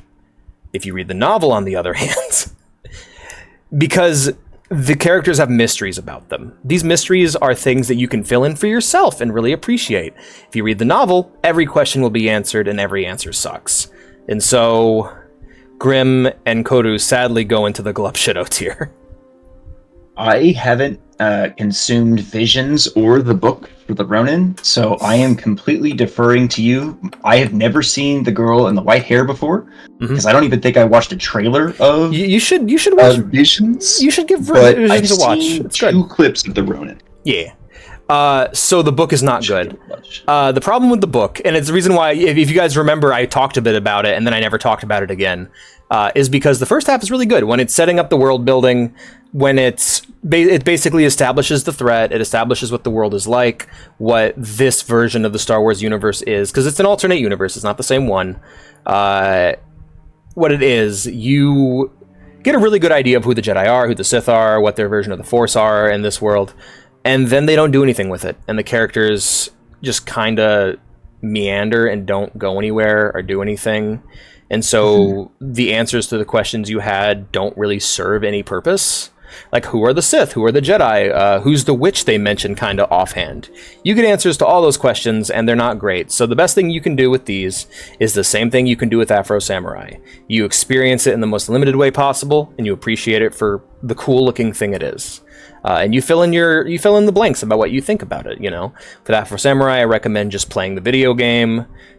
With Batman Ninja, So they get the Boba Fett treatment. They get the old, it's I guess I would call it the anti-Boba Fett treatment, because when they explained Boba Fett, they created a whole new culture and race, which is one of the best additions to Star Wars, and serves as a really cool third option, not third option, but like really cool like microcosm, of both the Sith and the Jedi. It just basically it makes them worse, and that's why I do not recommend reading the Ronin novel, and why I recommend instead watching that little short and maybe buying the cool statues, maybe a T-shirt, maybe a body pillow. I have a slight derailment question for you, chat. Slash all of chat. It is an ongoing debate in my friend group, and I would like to just spark that debate here as well. Superman, and I apologize, everybody. It's just ADHD. Superman has a weakness to magic, in my opinion. Yes. No, yes, he does. That's one of his major weaknesses. Now, in my mind, so if you are invulnerable to all types of damage, but kryptonite and magic, do you feel that means you have a weakness to magic, or are you just a normal average person when it comes to magic, so it's not a weakness? I am of the belief that it means you are weak to magic. If you are extra tough against everything else, but you take full damage from magic or kryptonite, then obviously you're weak to magic. Yeah, I agree with that. I'll probably agree with the opposing viewpoint too, because that's so like... There were three ways I thought that was gonna go, and that went none of the three ways, and instead just you're right. It means you're just a normal person when it comes to magic, because it's the critical weakness to kryptonite. It's like it ruins him. He's like, oh, he's all tired. But if you think it classifies as a weakness to magic. Yeah. If he gets hit with a magic missile, he's gonna get knocked on his ass, just like any person. If they got hit by a magic missile, they get knocked on their ass. But here's the problem. And Radiant Blue Wolf, there is pink kryptonite. There are many different. It makes him gay. Makes him gay. Thank you, writer from the '60s. But so if you want to have a fun time, put him in different universes, because magic in the DC universe is separate from science. Magic in the Marvel universe is a higher form of science. That's one of the very first things they established with the MCU, is with Thor explaining, it's like, you call this magic, you call this science, we call it magic, but in my world, until they did Doctor Strange, when they decided they were going to do both magic and science. Yep, and at the same time, it's still a hyper advanced version of what everyone else has. It's really interesting. I think, but if you were to put Superman in Star Wars, that's going to be another weird thing altogether. But yeah, in his world, magic and science are separate. God is real. He's not some alien. Whereas in Marvel, almost every single deity and every single religion is a part of some. It exists, and there's a real reason for it. Like the devil is named Mephisto, and he's a real guy, and he has his own backstory and like why that interpretations came out to make him Lucifer in different cultures and stuff, and he's like a real person who's over there. But in the world of the DCU, the devil is the devil, God is God. There's not much more to it than that for the most part. How do we put him in different? We got evil rogue specs, but then again, it's not just magic and kryptonite. He's down for LM Louise, Louise Lane. But yeah, no, I was expecting you to go like, is Superman boring? Do you guys think Superman's boring? Do you guys think this thing from Star Wars would beat him? Do you like? I was expecting you to go a bunch of different directions with that. Well, I'm glad I threw you for a loop then. You did. Where does Darth Watto go? Okay, so we gotta make Watto goes in the W tier for the Watto. Piece of shit owns slaves tier. Didn't most of these characters own slaves? All right. Fucking probably. We got to make the slaver tier list next. We really do. Oh no. But we need to do it in a way that's like they were a product of their time. I want because people. It was all the first Sith Lords were slavers. I want people to show up and like see Calvin Candy from fucking Django ranked like on the same level as like Ramses from fucking Prince of Egypt, and people are like, "What the fuck is going on this tier list?" This list? He's not Trandoshan though. Alrighty, so I did have the. Which one did I? What was the last one we did? I don't hate the Trandoshians, to be fair. I don't. I think Boss can be fun. I love the comic that reviewed Chewbacca's death, where we get to see the cool lizard guys, his arms and legs. The cool lizard guys. Yeah, I like the Trandoshans. I don't like Bothans though. They can all go get killed. I don't like the Toydarians. Toydarians. Well, they're okay. I was thinking Sebulba's race a little bit. Sebulba. I like Sebulba. I also love how. Have you ever played the Star Wars pod racing game? I have. My kid loves it. So fun. I had some... you know what's great about certain games I play? Sometimes I learn that the game doesn't really have a community for normal gameplay, only for speedrunning. So a bunch of speedrunners show up in the chat and tell me how to play the game, and I just get really good at it. That was my experience. Episode 1 Pod Racer, we had like 3 speedrunners in the chat just going, hey, do this. I'm like, oh, whoa, okay. I didn't know you could do that. That's awesome. I get that when I play Elden Ring a little bit. With some people I haven't come in and be like, I know everything about this game. I got you. And I'm like, well, let's do this. It's a lot of fun when that happens. It's really fun playing Dark Souls because everybody who shows up in chat is like, wow, I've never gotten this far before. And I'm like, oh, yay, I get to be the big brother. Yay. It's always so much fun. Alrighty. So I did two picks that I know of that you don't. Okay. Go ahead and do some picks that I don't know anything about. Okay, I'm going to take Jason, and I'm putting him in S tier. Or, I do not know how to say his Sith name. Cadus, I think? Darth Cadus. Okay, Darth This Cadus. is Jason Solo. This is what... We got a very, very distilled version of him in Kylo Ren. Yeah. I think it's very clear that Kylo Ren could absolutely traces the ideas of his origin, everything back to this particular character. Yeah. Darth Horkami. He is very much, once he fell to the dark side, and he is tragic because everything that happened in the Long War was just very dark. It was a very dark time in the Star Wars universe. Like, wasn't where it like... I had no idea Star Wars would get so fucking dark, to be honest. Yeah, wasn't it just like a bunch of Force immune orcs show up? Like, that's my take. Okay, that's my understanding of the Yuuzhan Vong. They are like the Nids from 40K. They are outside of our galaxy. They were on the run from their own galaxy after destroying where they came from, and then their own world basically spit them out and was like, "You guys are so fucking awful now." Jesus, these guys are. They are a race of. They use like bioorganic technology. They grow everything. Oh no! They are very much, to them, anything that uses power or electricity or is a machine is heretical. Okay. So they were shown. their invasion started off with the death of Chewbacca. Yeah, where he the like very first book of this like 30-book series ends with him dropping a moon on Chewbacca, basically. Yeah, I know that. That seems fucking to, like, awesome. kick off the war. Just him, like him very helping. pure egg. He helps. Not egg. Very Sorry, pure, very purist. Yeah, he helps. No, go ahead. He helps them. He helps all these people off this fucking planet, and I just know that like it ends with him being alone on the planet as the moon is falling, as he's just like roaring and up. Like he's just this one. He lets out this one final roar as he's just crushed to death. It's fucking metal. It is. And the Vong, that was just really a sign of things to come, because the Vong are very much, I think it's masochist, where you like to hurt yourself. Right? I believe because they very much they like to cause pain to themselves and to other people to worship their gods.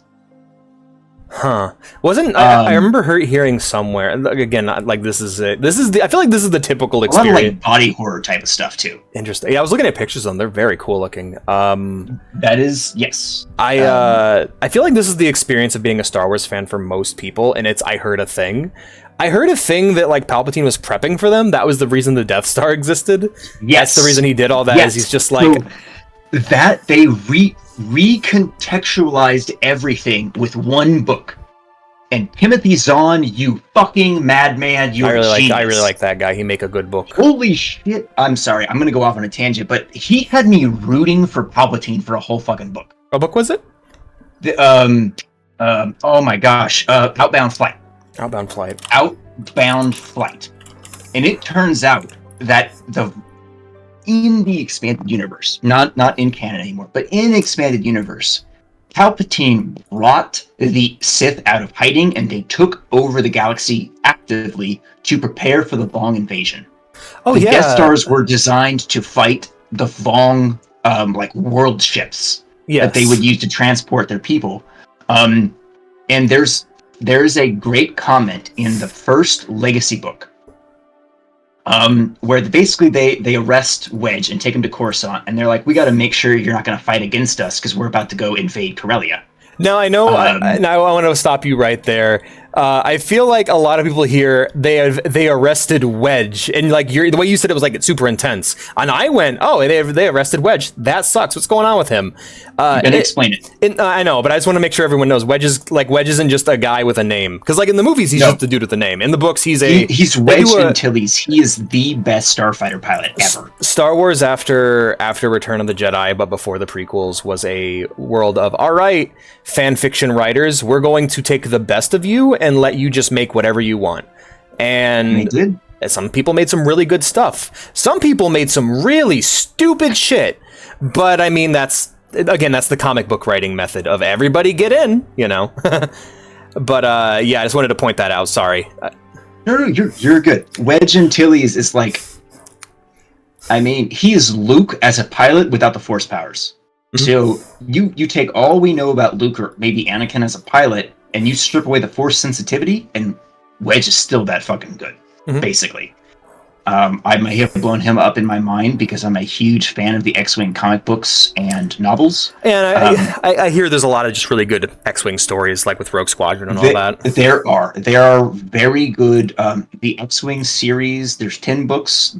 Some of them focus on Rogue Squadron, some of them focus on Wrath Squadron, or Wraith Squadron. But quickly to bring it back in line, so Wedge is kind of really detained, not so much arrested, because basically somebody gets in a lot of political trouble for it afterwards. Anyways, there is a guy, one of the guys that takes him in is like, I don't want to hear about how all you old Alliance heroes saved us from the Empire and we need to be grateful to you. I had friends that died in the Vong War, and the Death Stars would have popped the Vong ships like popcorn. Sit down and shut up. That's pretty good. And it's like, oh shit. And I read that before I read Outbound Flight, where they talk about Palpatine having had a vision of the Vong. So that's why he instigated the Clone Wars to build up a giant military in the galaxy to fight the Vong. I just want to point out, like, I like Palpatine, but I also like him because I also My love of Palpatine falls in line with two of my other loves, of really silly, goofy villains and real-life serial killers. I find them fascinating to research and understand. I find psychopathy to be fascinating. So if Palpatine, I want Palpatine to be like sitting there with a cup of iced tea thinking about all the puppies he's going to smush and torture, because he's just that kind of guy. And then he sees a universe where he can't torture any more puppies because there's no puppies left to torture, and that's when he sees the Vaughn.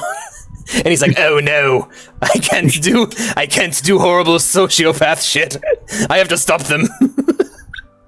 Like, that's the part that, like, I don't know, because I can't imagine him just going, what about the galaxy? The galaxy will not be safe. Like, what the fuck? The galaxy exists so that, like, fucking... so that Palpatine can get his dick hard. Like, just this interesting idea to be like, what if all the fucked up shit he did was justified? That would... Which, at the end of the day, it's not, and it's still not acceptable to do all the things that he did. Like, I have taken the high road in times in my life where it was very hard to do so, it would have been so easy not to, and I just am like, no, I'm not going to do it. So my idea of a good person would be able to take that high road as fun as taking the low road is. You know what I mean? Yeah, absolutely. But I have very black and white thinking. I think it very this or that. So that is a product. That's of my fair. That's thinking fair. process. I'm more just thinking about how I would try to write a sympathetic Palpatine, and I cannot imagine it. So this is going to be a... I don't think we should ever get a sympathetic Palpatine. Yeah, I think it's going to be a challenging read for me. It's like I don't know. Maybe I'm sure some 40K writers can pull off, because like in...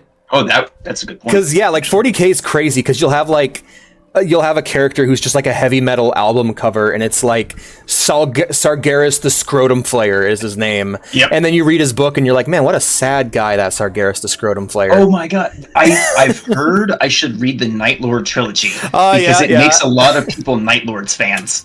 And they're these horrible chaos guys that like play people alive. And at the end of it, people are like, I'm kind of cheering for these dudes. My favorite moment I've heard of in the Night Lords book is the Night Lords are traitors, but they're not chaos.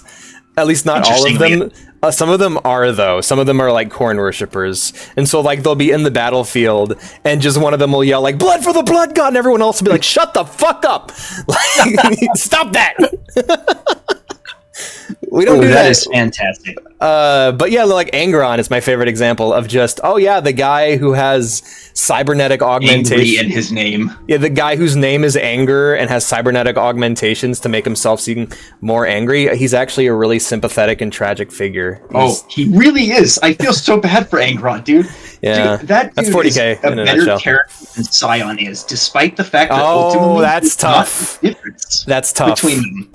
Because Angron continues to exist after his story kind of comes. Like, the problem, it's the 40K problem, is that Scion gets to die. Scion gets to, his story gets to end. Characters don't get to die in 40K. Some characters just got to keep going on, you know? They sell models, yeah. They gotta keep expanding on his to Sonico. Okay, so that part, I gotta explain this. Part of the video where the Red Letter Media guys are reading off the Darth Vader suit lore, there's a moment where it reads, Anakin was then taken to the Palpatine Surgical Reconstruction Center. And it's the idea of Palpatine naming a hospital after himself. So me and Sonico have this headcanon that we like joke about sometimes, where it's just like, the reason he did it all is he just wanted to name a hospital after himself. Just imagining like his horrible monster face being on a sign out front. Like, come in and get checked in. There's there's a statue of him like holding hands with a child, you know, just like the kind kissing of thing. Kissing a baby. Yeah, kissing a baby. Go for Papa Palpatine. That's what it says on the entrance sign to the hospital. Is go for Papa Palpatine. And so, like, it's really funny to think. I think one of the best things I read about, like, in terms of, okay, you know what? Actually, it's both the best and the worst. It was in one of the newer Vader books I read. No, it was in Tarkin. It was in Tarkin, where it was talking about like how ever since his injuries, Palpatine did not have his public facing figure anymore. He didn't go out in public or like talk to people anymore. And I think that's some coward shit. I love the idea of his horrible monster face still trying to like do like political drives and donations and stuff. Him out there. It's just really funny to me because his face doesn't look like he's been burned. His face just looks really old. He looks to be honest. He looks really old and like the devil. He looks like he looks so evil, and I just love the idea of him on like a commercial, like, "Hello, I'm Senator Palpatine. I'm Emperor Palpatine, and I approve this message." Or the I'm Emperor Palpatine, and this is my favorite store in the Citadel. I tried to do Coruscant in my brain, course corrected to the Citadel, but I feel like I've arrived at the Citadel.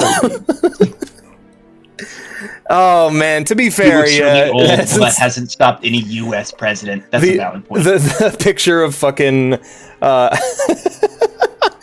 picture of the God Emperor of Mankind, the youngest U.S. senator. But it's accurate though. Alrighty, I'm gonna pick one of my favorites. Okay, your turn. Because I don't think this guy embodies the Sith at all. I think the moment he becomes Sith, he kind of stops being as interesting as he was before. So I'm gonna I know exactly who you're going to go with, and I feel like I'm going to disagree with you. I'm gonna put Dooku in Fun to Watch. Because I love Dooku Jedi Lost. Such a good book. Seeing as like this Jedi, like this genuinely heroic Jedi, tries to just improve things and stop a horrible future from coming. Like a lot of Star Wars, like what you described, is like people seeing future events and recontextualizing them.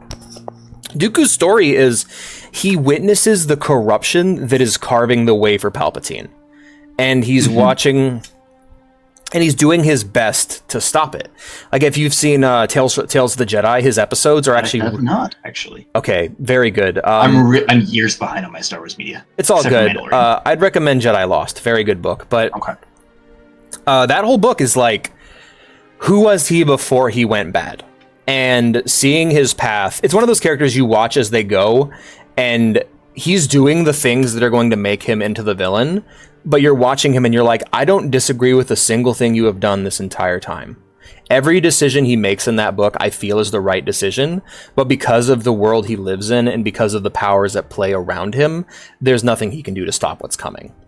And he has to... Go ahead. No, it's I have okay. A theory. Yeah, so what happens with him is he has his dual life. He is nobility of his own planet, and he's a Jedi, and the nobility of his planet happened to be an evil force opposed to the Republic. He has to, as a Jedi, he eventually ends up having to get involved with the politics of his family in order to stop them. However, by the end, he's basically out all on his own trying to stop it.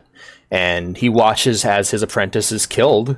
His apprentice Qui-Gon is killed because of the failing of the Jedi, and he decides, fuck it, if I can't beat the bastard who's doing all this, I'm gonna join him and try to change him from the inside. And it's at that point it's too late for him.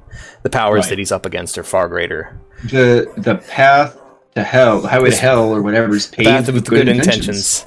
And the other thing is, as a lot of Sith characters on this list that we've talked about that didn't like just spring into existence as evil, story-wise, like had tragic, that they were, most of them, I would say, were trying to do what they felt was right, but going too far. I think my favorite Dooku moment outside of the book, and it's actually in the movies, is now kill him. And just seeing the look in Dooku's eyes where he looks like he's about to cry.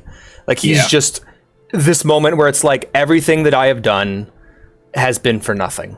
And the realization on his face is just so well done. I think it's funny. I think that scene's really funny because a lot of us like to watch that scene and go, Palpatine's behind it all. He's the Sith Lord, you know? Yeah. And that's what Creo would encourage, and that's what I would encourage. But in that moment, he's just so overwhelmed because he actually never saw this coming. He's just stunned and shocked. He's too now kill him. And there goes his head, and there goes any chance of stopping Palpatine. And then the murdered and the murderer looked at each other, and only the murderer blinked. Also, Freya, thank you so much for the follow, friend. I really appreciate that. How you doing? What's the line from that book you're gonna say? After Anakin kills Dooku, it's just, and the murderer and the murdered locked eyes, and only the murderer blinked. That's good. I like that. I thought I was already following my bet. So very well. It's okay. Welcome. It's good to have you here, friend. How you doing?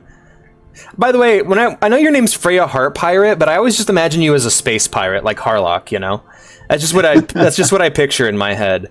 Oh God, Harlock's. I need to watch Harlock. There's some really cool shit I've seen from that. Okay, I agree with you in fun to watch for Tyrannus. I think he's got a lot of the political stuff, but and the machinations going, but I don't think he quite pushes past the into A tier, into a Bodies of Sith. I think fun to watch is perfect for him, but I think the next character we should do is Darth Krayt, I think he goes into S tier. Really, and Darth I Krayt. know I think I have more experience with him than you do. Do you want me to describe him? I know him as guy with the two-handed lightsaber, the guy with the big lightsaber. That's all I know about him. So he's dual wielders. He's a dual wielder. Okay. He's not a broadside guy. All right. A broadsword. So the one thing I know is wrong. It's okay. We're here to learn. So Darth Krayt started out life as a Tusken Raider. He was raised by his dad, who was kind of a fallen Jedi that had crashed on Tatooine and was taken in by the Tuskens, and became a leader among their people. He has a son. I think it's a Shard Het. All right. And eventually, in the time before Phantom Menace, our favorite Conehead goes to Tatooine, and after some shenaniganery, after Aura Singh happens, yes, he leaves Tatooine with a Shard Het, if I'm remembering the name properly, as his apprentice. From that point until the Clone Wars, there's nothing really unique in my mind about him other than just him being a Tusken and having the Tusken headgear on. Though in the Clone Wars we find out he is a human and he was never a Tusken, and his mom must have also been a human. Order 66 happens, so everything basically from when he leaves Tatooine to Order 66 isn't super noteworthy as opposed to other Jedi characters. Yeah. He survives Order 66, he defeats his clones, he returns to Tatooine, and begins leading the Tuskens once again in his dead father's place. I'm glad you like that your name's Freya. However, he comes rather close to a specific person's farmstead. Okay. Sparking Obi-Wan to intervene. Obi-Wan intervenes, can't explain why, but he takes Ket's hand, one of them. Okay. And the Tusken have a rule that somebody without both hands cannot survive in the desert. So they kind of kick him out. He ends up fleeing Tatooine and gets captured by a scouting Vong ship.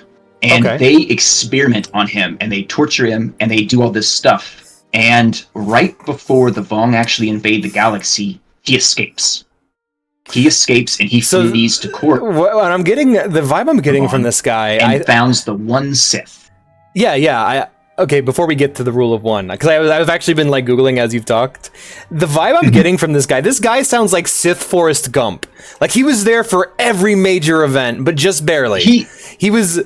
He was there, like he was like looking through the window during Order 66, like, oh dear. He was there when Anakin killed all the like he was get the fuck out of here. He was there during every major event in lore, and it's really funny to me. Like not necessarily that it's a bad thing, because I like where this is going. He's like Tag and Bink from back in the old Star Wars comics. Yeah, they were in everything. He's just there for every major event. He gets fought off by Obi-Wan. He gets his hand cut off. He finds the fucking Abeloth. Apparently, I was looking through the Wikipedia. I didn't. You might be right about the... Oh, God. Why did we not put Abeloth on this list? Oh, the fate of the Jedi. Oh, I don't know. It's horrifying. I don't know anything about Abeloth. Also, the art is very silly. The artwork on... Oh, this is the fandom wiki. What the fuck am I doing? No, this is Wikipedia. Okay, the character's well written, in my opinion. And I let my imagination run wild with that character. I think it's terrifying. Okay. Galactic cosmic entity that's super messed up and wants to like rule everything. She's a 40K villain that made her way into Star Wars. Yeah, the idea of just this like deific being that was created by the collective will of the Sith is very interesting. Yeah. This Sith chaos god. Yeah, basically. Yeah. Basically. But he founds the one Sith, and leads a new empire, and is eventually overthrown. I think he belongs in S tier. I'm not gonna lie. I think part of that is his cool factor. Yeah. And the fact that he ended up being a character that I had also liked, because when he shows up in the Legacy comic books, he's just Darth Krayt. It is like 20 issues in before we find out who he is under the mask, and it didn't matter until we find out who it is. Like, everyone was like, who is it? I don't care. But once I learned who it was, and then I cared. So I think that moment recontextualized a lot, and I feel like his eventual fall is he's just mad with power, kill everybody, and they're like, oh, we got to unite to defeat him. Okay. But I think him bringing the galaxy to heel with the one Sith, and honestly done way more effectively than Palpatine ever did, in my mind at least, put him in that S tier as opposed to the A tier. Because, like, I'm thinking about Palpatine, and it's like, basically his whole idea is he just stole Plagueis's idea and went, but me though, but just me. Because like Plagueis's whole mindset was, all right, yeah, you and me, rule of two, right? But we don't gotta be master and apprentice. We can just do this thing on our own, you and me. And we don't gotta have armies. We don't gotta fight anyone. We can just manipulate politics from a distance in that like Machiavellian style that Kreia loves so much. And then Palpatine's like, nah, but me though. Plagueis is like lawful evil. Palpatine is like chaotic evil personified. Yeah. I really love, by the way, I love Palpatine's, like, the way he kills him. It's so sad and fucked up. Because it's like, Palpatine doesn't, like, escalate to this moment. There was never a time where he would not have been willing to kill Plagueis. Right. He just got an opportunity and took it. And so, with the rule of one thing with, I don't know, you just get the vibe that Palpatine be like, but I was already doing that, I just didn't call it that. Of course it was the rule of one. What was the whole point of this? I don't think Palpatine had ever... We know now, with the cloning and everything, that Palpatine had never intended to give up. No, it's me. It was all about him. And you know what? Having your final end be trying to possess some unborn babies, and then their spirits pushing your spirit out of existence is just great. And I prefer that ending to his character in the comics than in Rise of Skywalker. Yeah, that's he fair. was like so evil he wanted to possess babies. Part of me is like, oh god, you're right. Yeah, because he's like, oh Leia, you have those twins in you. I want to be inside them, and he's like, no. Yeah. But you're going to be me because his clones weren't perfect. So his clones were artificially aging so fast. I was going to say, is there actually an explanation for that? Because me and Vea, like, I stopped reading Dark Empire. I can explain it right now if you want me to. Is it just because they have depleted genetics and have accelerated aging? Because that's a real thing. That's like part of it is, some of it is kind of like what the cloning stuff that we see in the Clone Wars with the clones accelerated aging. But his clones were also sabotaged by his master cloner. At one point, another character started to sabotage him. The Crimson Empire books talks about it. Okay. Where it follows one of his royal guards trying to basically avenge some things against other old Imperial characters. He finds out the cloning process is messed up, and his clone master makes him think it's because of his power transitioning into a clone is just so great that it's depleting it. Yeah, so he's like, I gotta find the perfect body, but the reality is actually... he goes after Leia's twins that she's pregnant with. So, and it's a weird moment. Old Star Wars comics can be really strange. I actually really like the style. Like, 90s Star Wars sci-fi fantasy is really strong for me. I just love the aesthetic. I want to bring up something Blue brought up. Like, he basically said, like, what villain crossover would you want to see with any universe? And it's a really simple one. And I want Legends Luke to meet Kylo Ren. I want, like, Legends era Luke to meet Kylo Ren I want him to save him. I want Kylo Ren to go up against somebody he cannot beat physically or mentally, who is just like, I know you're from another world, but you're my nephew and I'm gonna take care of you. Like I want that because like I feel that's like Luke after Vader. Luke always did his absolute And I best missed the to try entire and redeem point. everybody. See, the problem is, Blue, and this is my problem. I don't have a mind. Most people, they look at a character, they look at a villain, and they look at that villain and they pick them up and they grab another villain from another fiction. What you want me to do is to grab a villain from one fiction and a villain from another and take these two action figures and bang them against each other. But that's not who to me, I go, this person and this person. What ideologies do I want to see clash? What personalities do I want to see clash? If a character is nothing more than a power set, they're not a character. They're an action figure. That's my mindset. Let me read this again. Totally off topic question. I want to throw in, because I just got it. If you could put any type of villain from a verse, not the character, more like how are just fucking, okay, the type of character, which crossover would you really want and which would you really not want? It's tough because I don't really do crossovers anymore. I think I'm broken. I remember getting into a conversation at a party where someone's just like, "Oh man, do you think Katara could beat Superman?" And I'm just like, "Why would they fight?" It's like Goku and Superman. It doesn't matter. Why would be strong? Those are two men. Also, well, mind you, Goku would be like, "Do you want to fight? I hear you're strong." That is actually Goku. And we're like, I want this type. Oh, okay, I see what you mean. Yeah. I really like smart villains. I love smart villains. I love intimidating villains. I love people in control. I also really, oh man, Attack on Titan has one of the best villains of just somebody who seems like they're in control, and then you break them down more and more and more, and it's just like, oh, you're just the same person you always were. You just got really lucky and you fucked everything up. Just in terms of a villain that gets, basically you peel back every layer. The final arc of Attack on Titan is we have a villain who seems unstoppable. Let's figure out why they're doing what they're doing and try and stop them. And then as each layer is peeled back, you realize it's just a scared kid. It's just a fucking scared kid who wants the world to be something it isn't. Though? Yes, and that's what I love about it. See, like, I think that's why... Yeah, I just that's my favorite kind of villain, is just human but powerful. And I remember that's why I like Star Wars so much, is just a lot of the villains are that, of just something very human at their core. Star Wars villains are often very flawed. And I think that's good. At the same time, I think you need villains that just exist to be that villain and no sympathetic, no nothing. Although, 2024, we're all a lot more aware that outside of forces, affect people so much and can lead. I think we should do Malik next. Malik? Okay. I think Malik is just... I think he's just fun to watch. I agree, absolutely. Yeah, like, there isn't much more to Malik other than he's just a power-hungry guy who took advantage of the situation. He's a berserker Sith. Yep. Like, I feel like that sums up Malik. He's got the cool aesthetic of the mouthpiece. He's very distinct, which is good for a Star Wars villain.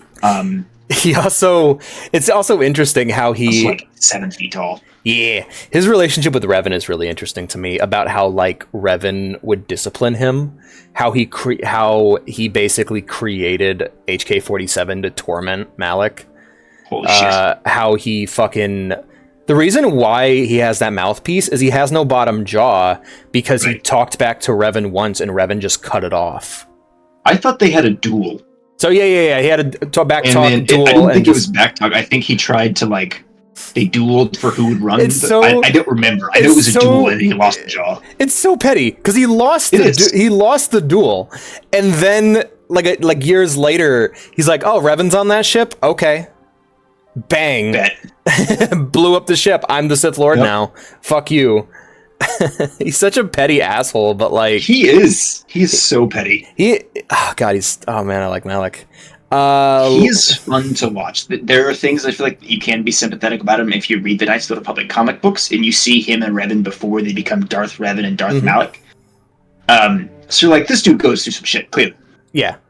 But he works as a simple, I want to rule everything villain. Ooh, okay. Yeah. I get that idea, Blue. That sounds pretty cool. There's a villain in Yu-Gi-Oh! That's kind of about that. Pegasus. All of his stuff is very like cartoony. Pegasus is a great villain. He's delightful. Yogi boy. So I will actually try to fill out this because there's a few here that I can pick and throw in real quick, like Tenebris here. Some dudes just exist. Some dudes just exist to get like shot in the back of the head. Yep, that's all he was. He's a cool looking character. Being a Sith is neat, but yeah. Even dark. The dude existed to get shot. I do love the conversation at the beginning where he's like, "Oh, my apprentice, please carry this forward." "I will, master." And do this. "I will, master." It's like, "You know, I've always liked you." "Yes, I do, master." He's like, "You tried to you killed me, didn't you?" "I did, master." He's like, "My boy, my man." Yeah. And then he dies. He's like, you were a piece of shit, but you killed me. Finally, you did something right. Hell yeah. Because like Tenebris was all about he is stasis. He represents like similar to how this guy represents the stagnation. Tenebris represents his own form of stagnation.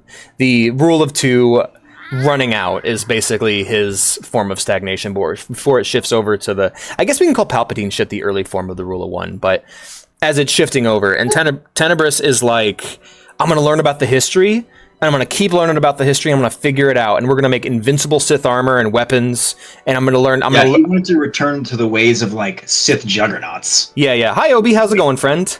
"Some dudes are written to be shot in the back of the head," a quote from Abraham Lincoln. Oh my god. "Did I ever tell you the story of Darth Lincoln the Wise?" Oh my god. Okay, so I think some of these we can throw as a group, arguably. Bane. I think that's like Ajintapal, Naga Sadao, arguably even Exar Kun. Yeah. I think could all kind of go into fun to watch, and I think that stems from them being early Star Wars comic villains in ancient Sith in Republic times. Okay, I got you there. So does Bane go in there? But so we have no. I think Bane goes into transcends the Sith. Because he did. That's what he's famous for. He transcended the Sith of his time. Would almost go into transcend the Sith because everybody we've put in that category has been very much. They took the Sith as a whole and reforged it into something different. If Palpatine didn't just steal his idea from Plagueis, yeah, it's all basically he found the Bat Cave. And was like, "Oh, why don't we get this program to take out the Justice League, and we're going to use that against the Justice League." That was Palpatine. That's what that is. Yeah, if Plagueis wasn't there, Palpatine would be, but now Plagueis is there, and we're like, yeah, Plagueis, you get to have your spot because you're cool. Bane, I agree with Bane because Bane defines his generation. He started this rule of two shit. The millennia of Sith, basically. Yeah, and this is the motherfucking thanks he gets. But these three you mentioned. Wait. So Exar Kun, I think was the first double-bladed lightsaber to exist in Star Wars. I think he was the wielder. I might be wrong. I'm pretty sure that comic came out long before Phantom Menace did. Yeah. Exar Kun, Naga Sadao, Ajintapal, they're all like Sith lords of when we learn about them mostly. Yeah. It's like the tombs in Knights of the Republic or in some of the older comic books. Yay, thank you. That's like great, Bear. The founders of the Sith Order, they're like the founding fathers of our country. Like we don't know a lot about them necessarily, but yeah, there's a mountain somewhere with their faces on it. Yes. And it's like there's lore that exists, but it feels very much like I'm also realizing, and this is really bothering me, Ajintapal's looks like the G-Man but with red eyes. I've been staring at it this whole time, thinking, like, what does he remind me of? He looks like G-Man from... Is that Ajintapal? I thought that was a second Bane headshot, to be honest. It looks so much like Bane. Every time I see Ajintapal, he has a mask on his face. Ajinta and KOTOR just was a generic model. He didn't really have... Yeah, but, like, I'll show you his armor in the Old Republic has the mouthpiece as well. Okay. Because they do retool his armor and make it more unique and not just standard Dark Jedi outfit. They pulled a Buster Sword with it. I went ahead and sent you the art of Ajintapal I'm using, but I've been staring at it this whole time, and he looks like G-Man to me. But yeah, so where are we putting these guys? I feel like they I would say they embody. The full shot is a lot better than just the face. Right. I feel like they should go almost in between A and B. Okay. Because they're like the founders of the Sith Order. If we had like a B plus tier, that's what I think where they would belong, because they're the founders of the Sith Order as so much of the galaxy knew it, and They're so more. many of the stories They're that we less. enjoy. They're less characters and more people to point at and go, "Hey, they did something cool," you know. I would say Exar Kun, to me, probably goes to embody the Sith. Exar Kun's such a fun name to say, because if you say it one way, it's like it sounds like a Japanese honorific, Exar Kun. But if you say it the other way, you get a bit uncomfortable. Exar what now? Like, oh no. All right, so where are we putting this? That is Maga Ragnos right there, I think. Maga Ragnos. Okay. Where is he going? What do you know about Maga Ragnos? Fuck all. Okay. Man, I like how I had Wikipedia pulled up this whole time. I can't remember much. I got all my favorites out of the way. Okay, throw Maga Ragnos. If I remember right, I need to. I like how Kylo Ren's not even we don't even have a single fucking, we didn't even bother. I've been thinking about that. Kylo Ren doesn't feel like a Sith. He feels like we have Asajj Ventress on this list, right? Shit! Is that her picture on the bottom, or did you forget her picture? I fucking forgot Asajj. 1 minute. So Ventress, and I brain farted. Such a good character. Talking about the problem, both of them, Kylo Ren and Ventress, are like honorable mentions a little bit, because they're not quite Sith. They were tools of the Sith, but they never really quite Sith.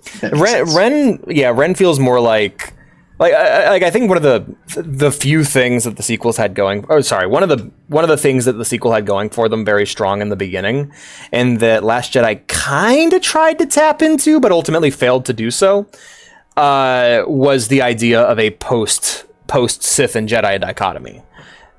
Oh god, I said dichotomy. Anyway, as you see, Master, it's all about dichotomy. I wrote my thesis. Please don't put Asajj near Kylo. We stand respect for a proper baddie queen. Oh, that's pretty good. I don't even want to fucking include. I like Kylo. I don't want to include Kylo. I don't really want to include Kylo either, because he doesn't feel like. The problem is, and it sucks to say, because this is all done by different writers at different periods of time with different levels of skill. I can say without a shadow of a doubt, every character on this list, except for Koru and Grimm, feel like Star Wars characters. They feel like they fit. Ren does not, and I think that's because it was written by people that kind of sort of didn't like Star Wars to begin with, but. That's a whole. I think part of Ren's problem is also the inconsistent writing, and the fact. My biggest problem is just I wish there had been an overall plan that they had stuck with instead of trying to react to everything. I think sometimes you stick by your gun, even if people don't like it, because things can be recontextualized when they're complete. Yeah. So the fascinating thing is, apparently there wasn't like oh god, I could get into a whole topic about this. This is fascinating. So they brought Lucas in, and Lucas had a similar idea. He wanted to take the ideas from the books of the children and make the story all about them. And that's what the movies wanted to do. They wanted to make it about a whole new generation of heroes, and that's what Lucas agreed with. And then they kept changing things, and what he disagreed with was the nostalgia baiting. He didn't want it to all take place in a newer, shinier version of the original trilogy. Force Awakens was just newer, shinier, A New Hope. It felt like you look at the First Order stormtroopers. They're like they look like iPods. They're like shinier, more modern stormtroopers. But I think he actually does an interview about it. It was a whole thing, but he talks about how every time he does something, he wants it to be new, and that's the one thing you can't hold against him if you even if you don't love the prequels. I don't love the prequels, but I love them. They're my favorite. He wants to do something new, and that's great. And so over time, things just changed. Rian Johnson isn't really the villain a lot of people think he is. He was trying his best, and they let him change things, and so he wanted to kind of lean more in that subversion direction. The goal. I don't know how I feel about his movie. The goal by the end of the story was to create a new Luke Skywalker in the form of Rey. That was the end goal. That was at least for Disney. I don't know about what Lucas had planned, because I don't even think he got that far in. But Yeah, I like the thing is I like all the characters in a vacuum. I just don't want to see them anywhere near the universe. Like one of my favorite videos is Undercover Bosses, but with Kylo Ren, where Adam Driver plays the character, and he does such a good job. Adam Driver is such a fucking great actor, and like same thing goes for Daisy Ridley. Same thing goes for so sad I can't remember Poe Dameron's actor's name. Isaac Clarke. Sorry, no, Isaac Clarke. That's the protagonist from Dead Space. But sorry, it's Isaac something. It's isn't Oscar. It? It's Oscar Isaacs, Isaac. and I got the wrong one. Finn. I don't remember Finn's. I don't remember Finn's actor's name because I know him from two movies. I know him from Star Wars and Attack the Block. That's it. Yes, I know Oscar. John Boyega. John Boyega. Yeah. Fantastic actor. I am so upset we didn't get our Stormtrooper Rebellion. That was going to be a thing, the Stormtrooper Rebellion. Go home, watch Naruto, stay safe. I fucking love Attack the Block. Such a good movie. Finish that Oscar Isaacs, he's been in a bunch of really good shit. He was in Ex Machina. He's just he's in real movies. Yep. Man. But yeah, Asajj Ventress. He's got to go with B tier for me. Okay, have you read Dark Disciple? Nope. Oh no, man! So I've read all the Republic comic books from back in the day with her original characterization. Yes. In Clone Wars, her arc goes from Sith assassin, who's very fun to watch, to bounty hunter, and it is also fun to watch, in my opinion. Yes, very fun to watch. But then there's a split. There's a timeline split. Sad to say, because Bad Batch season 3 undid this, which is a shame. But at the same time, they undid Dark Disciple. They undid her death, at least. Maybe she gets up and she like if we have a scene of her escaping her casket in the Jedi Temple, like fucking like the bride from Kill Bill, doing her like 1-inch punch, trying to get out, then fine. But we have so it seems to be a timeline split, and either way with her ending is. She is, at her core, a victim of the dark side, similar to Maul. The difference between her and Maul is, at her core, she's a genuinely good person. I agree. And I think that she felt her master was betrayed by the Order, and that's what created the hate she had for the Jedi. Sorry, not trying to spoil Bad Batch, but yeah, so her hatred of the Jedi, her hatred of herself, her hatred of her master, over time we see her dealing with this trauma and overcoming it. We see her with Quinlan, somebody who's... Yeah. I don't know if I like them together. I think I preferred Quinlan with his previous wife and kid and people from the comic books, but that's just because I have a special love for that era of comic books from Star Wars. And that, like, Asajj is the ultimate refutation of my mindset when it comes to canon versus Legends, which is pick what I like. And the problem is I like both. I like Bad Batch Season 3.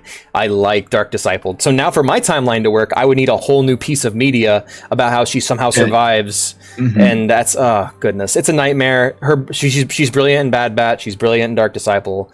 If I had this way, you just get more stories with Ventress, a character that you like. That's how I try and choose some of the or fix my head trying to shuffle around canon and EU stuff. Yeah, seeing how I think we get a little bit of if we were to do just Force users tier list, and this was transcends the Force, I'd put Luke up here because I see Luke very much a transcends the Force. Yeah, figure, I see Luke as the ultimate be all and end all of the Force Jedi dichotomy, the Sith Jedi dichotomy of just. It's all about dichotomy in my thesis. Regardless, I like his way of running the Jedi. Just do what you think is right. Yeah, I love being a power that can transcend the will of the Force and push it back is so fucking good. Of just, hey, if we care about people and actively move ourselves in that direction and act based off of our love for other people, there ain't shit the Force can do.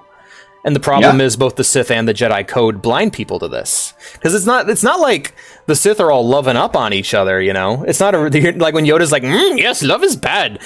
Like they specifically say attachment.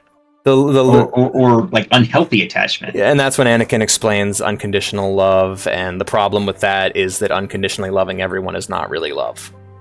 I think I understand why the Jedi Code exists and the way that it does. Yep. I think it is because a normal average person in the Star Wars galaxy has a bad day and lashes out. the worst that happens, maybe he gets in a bar fight, something like that, or becomes like a serial killer. Or maybe A Jedi, a superhero, having a bad day. It's bad news for everybody around them. Yeah, absolutely. Just watch The Boys. It's The Boys, the or superhero falling with all that power is bad. Yeah, or like, I mean, we also see it with other people too, but like Andor does a really good job of showing how like one action by a normal person can fuck up everything. Like that one guy had to be a snitch. That one guy had to be a snitch because he got a little bit jealous, and it led to an entire town nearly getting wiped out by stormtroopers. Goodness. Yeah. Oh, have you seen Andor? I have not. I have heard good things about Andor. I don't have any problem with spoilers. This is going to sound awful. This is going to sound awful. Okay, listen. Oh God, and I hate talking like this because I love Star Wars, but Star Wars is kind of like a kid. Like, I don't say it's a kid's thing. It's very high fantasy. It's very high fantasy. It's very cartoony and fun. That's why I love whenever Star Wars goes into video games or anime or comics, because it's like I feel like it was meant for that because of just the way it tells its story. Very broad strokes. We're playing with emotions and beliefs and feelings. Andor is what if like an HBO writer, like what if the writer of someone like Breaking Bad or The Sopranos or like, you know, a real TV show for adults sat down and wrote a Star Wars story. I love The Mandalorian, but that's a fucking like spaghetti. That's a fun spaghetti western. Whereas, it's like, it's the difference. You know what it is? It's the difference between your TV cop show and something like The Wire. It's the difference between like Law and Order and The Wire. You have the slop meant for the masses, and then you have the art. That's how I see it. Like, Andor is so fucking good, man. So, I think that just because Star Wars oftentimes is painted with broad strokes, I don't think that makes it just for kids necessarily. No, exactly, and that's why I corrected myself. I almost took offense because it almost felt like, and I'm just explaining my thought process, like everything's fine, I just want to explain, it almost felt like I don't watch anime because that's a cartoon and cartoons are for kids. No, it almost feels so dismissive of all the amazing, wonderful stories that get told in that medium just because, quote unquote, it's for kids. Absolutely, and I do get what you're saying, though. Yeah, what I'm describing is the difference between, like, how would I describe this? It's a different level of fighting. It's the difference between Goblin Slayer and fucking Berserk. Goblin Slayer and Slime. Because those are two very different anime. Yeah, like because Berserk, because like you have the super high fantasy gory anime that's there because you're there to see super high fantasy gory anime because it's fun and it's cool and it's a story about a hero doing something you agree with. Then you have Berserk, which is it's a gory, violent anime, and we don't give a fuck what you want. We're telling the story about these characters.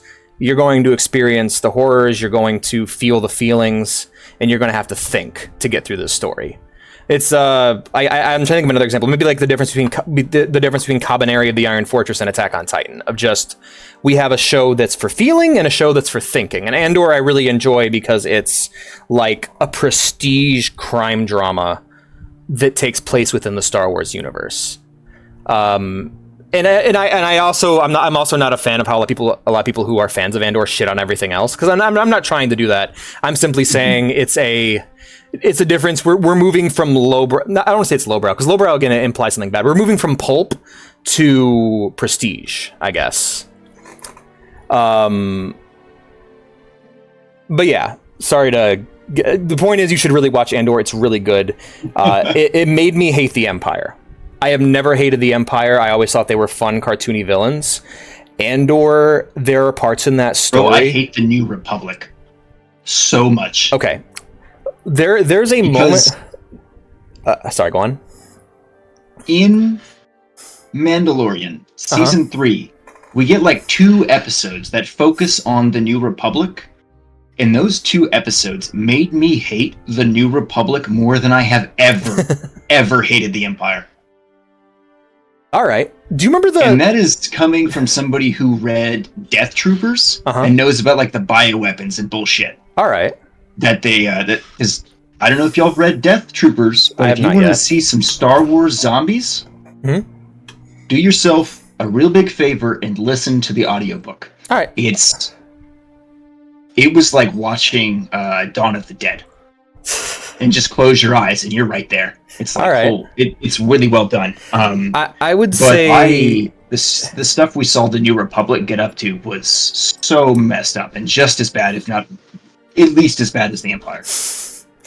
I just gotta, like, with when it comes to Andor, like, again, I've never hated the Empire. There are moments in that show, how do I put it?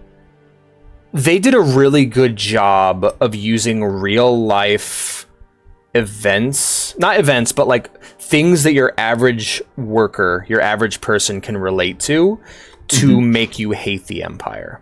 You get to see how you get to see there's a huge part of the story that involves the Empire using prison labor to make TIE fighters.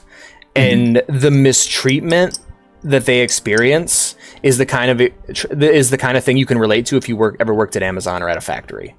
That was it for me, of just going from just like feeling that desire to fight. You connected with it. Yeah, you connect to that desire to fight the power.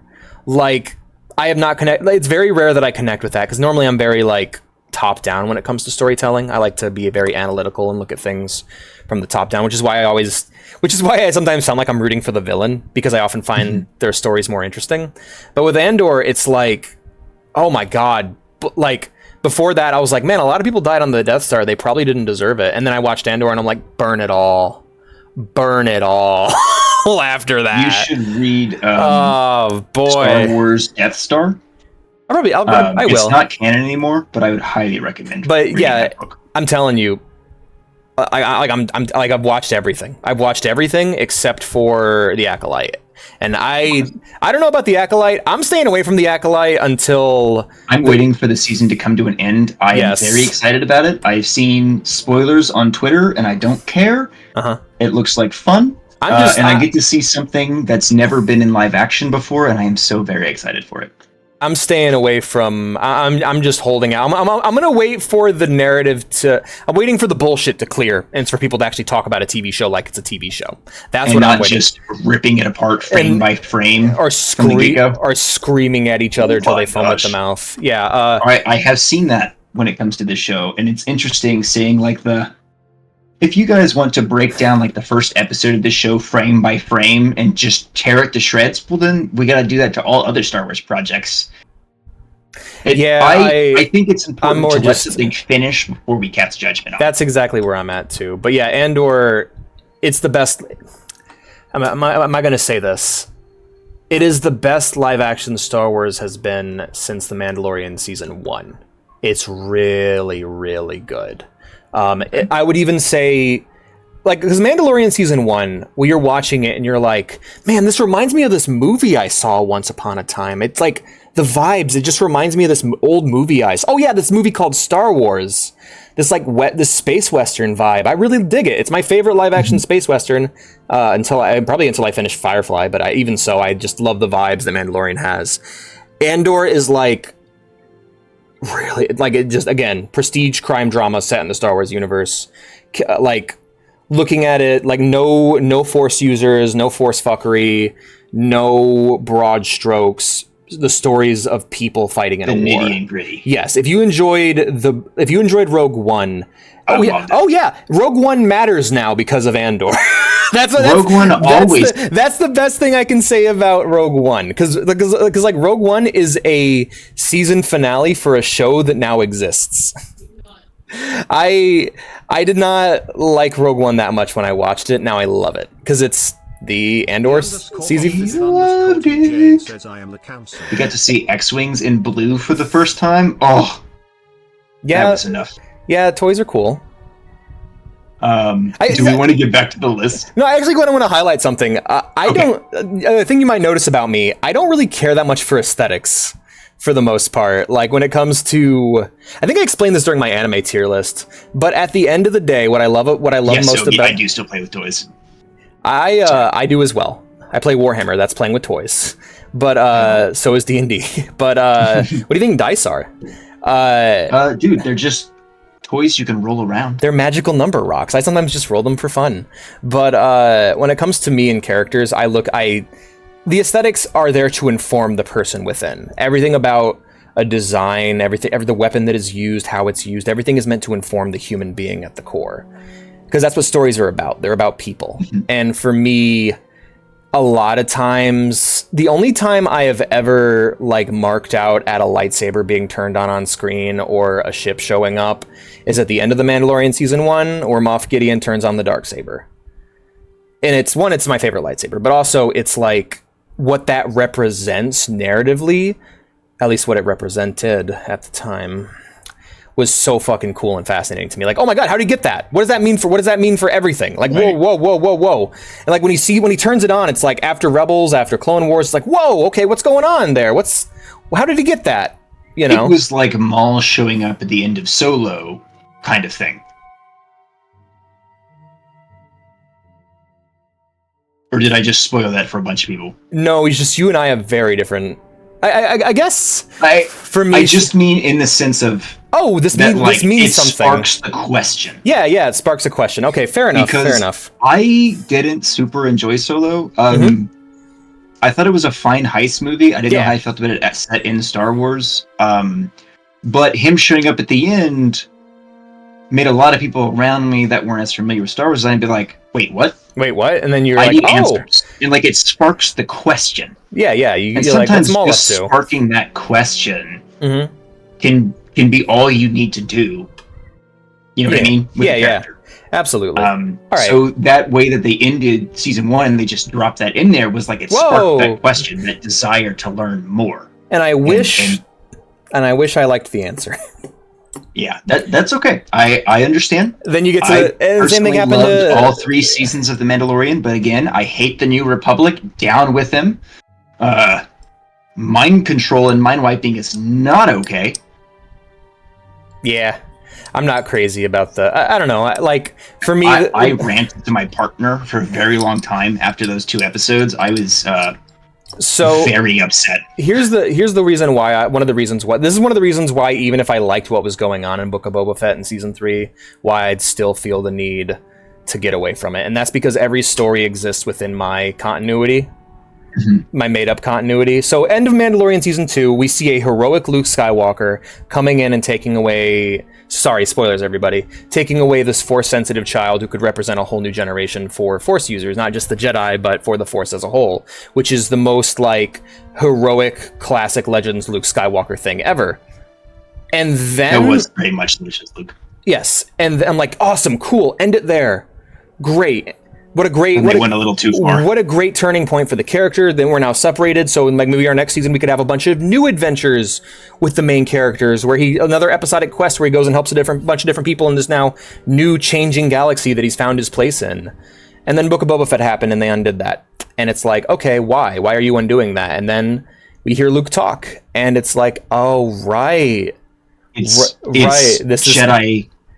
He's spouting Jedi dogma, which is something which he shouldn't know, for one, and two, he never did. And now we're heading in the sequel direction. And for me, every step towards that direction is a bad step, and you need to take a step back and readjust. I just really didn't like him.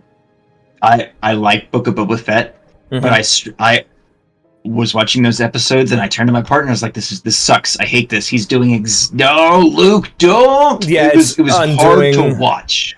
Like I understand. It's just because like I accept it. It was just hard. Yeah. For me, this is all fantasy. I get to decide what I accept and don't accept. So that's what's great for me.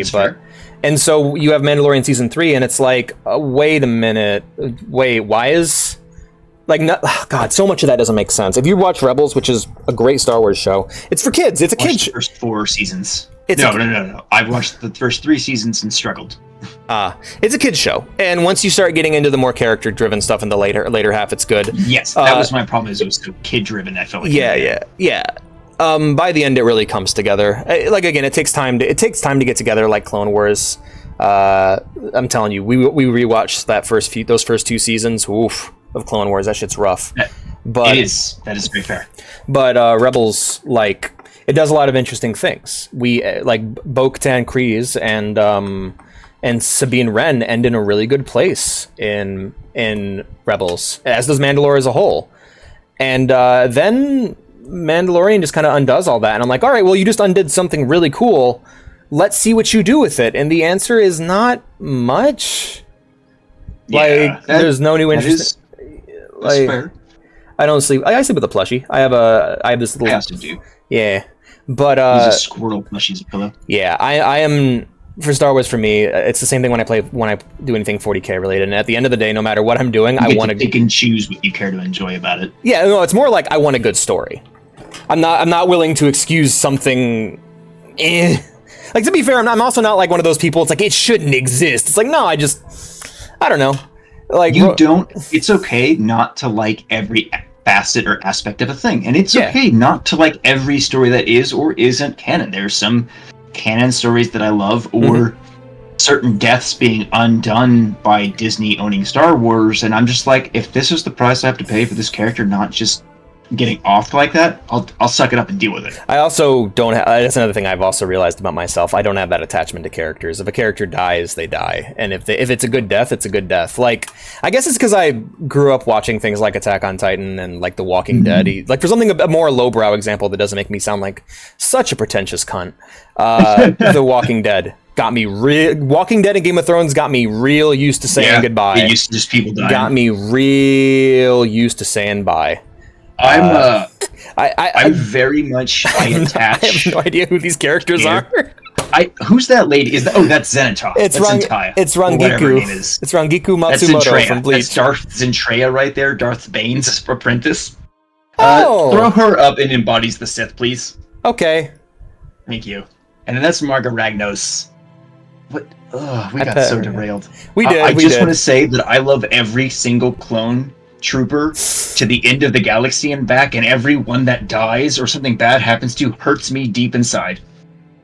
I don't know why I connected with the clones in a way I don't feel like I've ever connected with anybody in Star Wars ever, so I am just, anybody who hurts them is on my shit list. Where does Marco Ragnaros the Fire Lord go? He probably needs to go in Fun to Watch, because I think he's that really old legendary type of Sith character. I know I could give you a full breakdown with Wikipedia and everything, but I think ultimately, in the terms of this list, he should just slap into B tier. Are you familiar?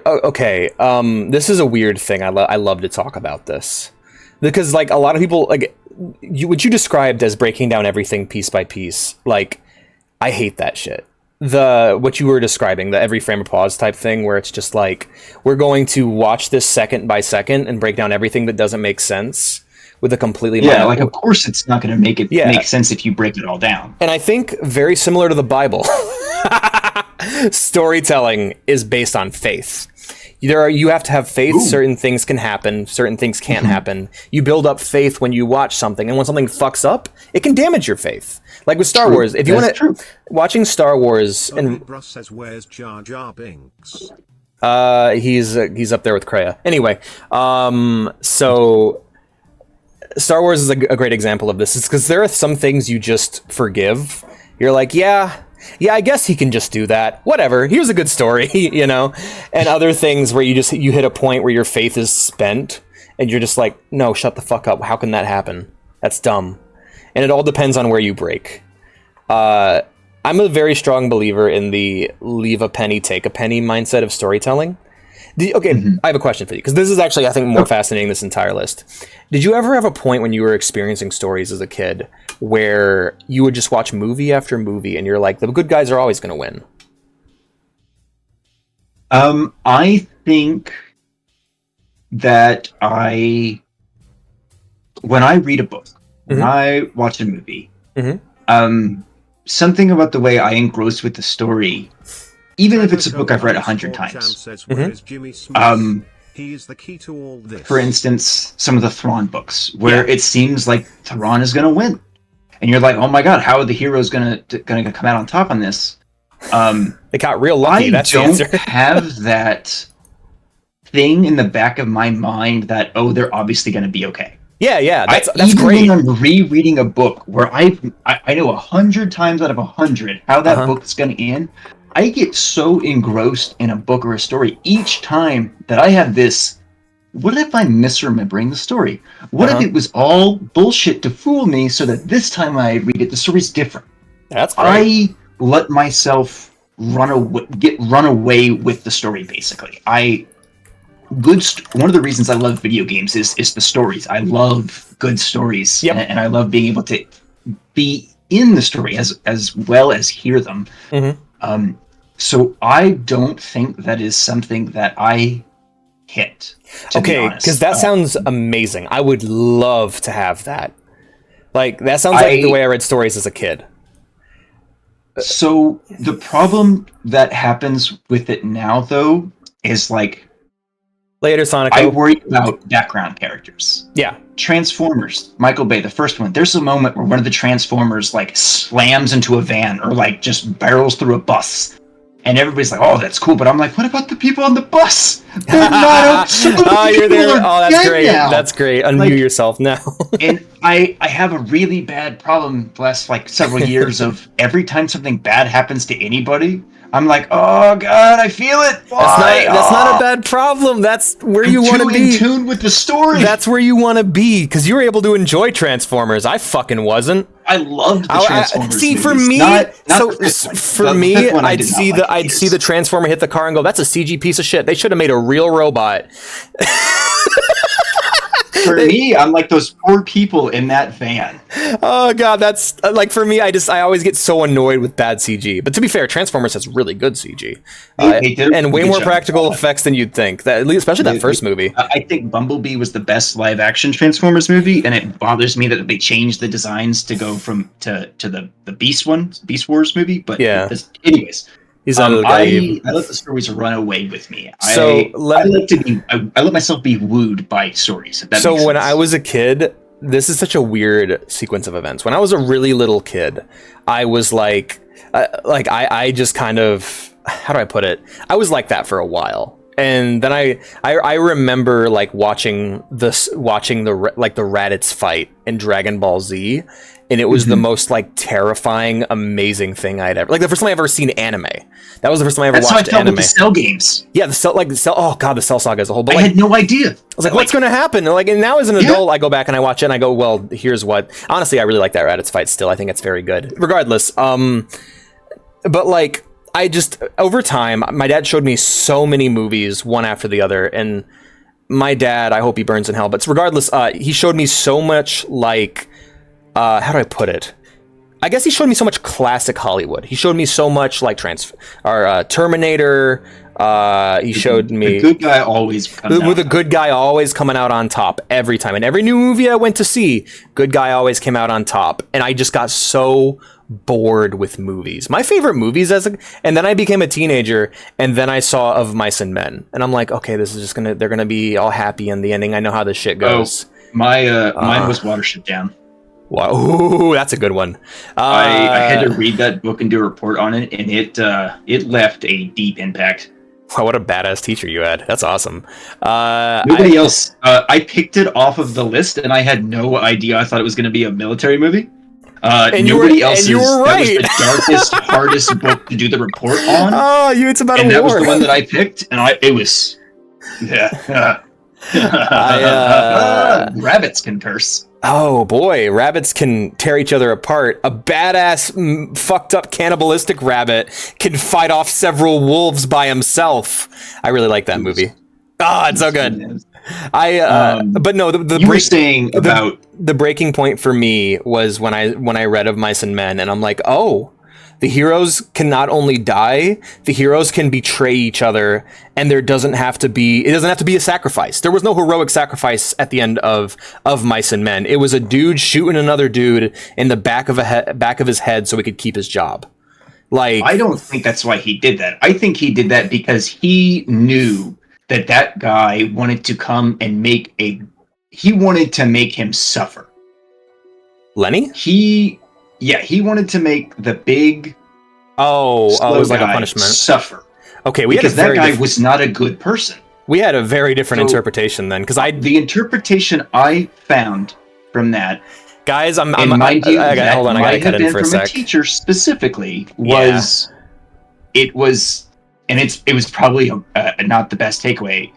but like he did that to spare his friend from the cruelty of the continuation world, of these struggles and the cruelty Yeah. and the horribleness of the world. He That's didn't where feel I'm at. like ultimately that the world deserved to have this Yeah, person. I said what I said was a very like blunt way of saying it. Also, guys, I'm so sorry to break it to you.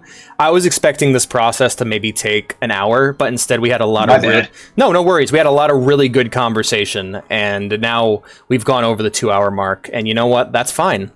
So we're just going to talk about things, and then eventually it'll end. And there won't be any YouTube videos, I don't think, because I just want to keep talking about this because it's fun. Are you cool with that, Baatir? I am okay with that. I hope you share those 2 YouTube music videos with your people at some point. They're on the sharing. Next week we will do a 4-hour Mewtube Monday. All right, we'll do a 4-hour Mewtube Monday where we just watch your guys' videos. I know, TJ, and it breaks my heart, but things change, and that's okay. Chatterbox. But no, like I really love, like for me that I think of that story so much because it's like seeing that happen made me realize the good guys don't always win. For some people, it was the Green Ranger and Power Rangers, but for me personally, it was Of Mice and Men. And nowadays, I feel like I'm blessed with such a huge number of stories that I can really appreciate. And so, like, if that never happened, I feel like I'd be like a lot of other people, just watching movies with my jaw agape, not even thinking about them, you know? Like, I know that Infinity War was that for a lot of people, of just, hey, the heroes don't always win.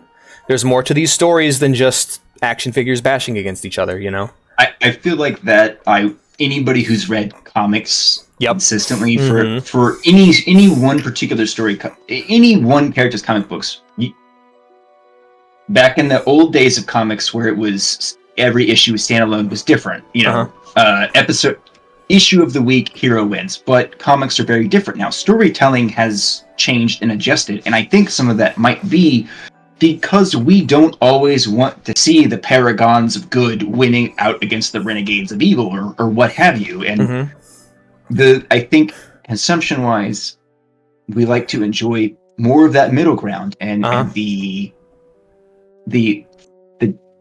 different perspectives of a lot of it. See, what's funny is that nowadays, like when I was a kid, what you just described, that was rare. When I was a kid watching and reading stories, just what my parents gave me pretty much. And they showed me things that I wasn't ready for, like Alien and Terminator and stuff. But like the stories that they showed me, the heroes would always win or there'd always be some sort of victory.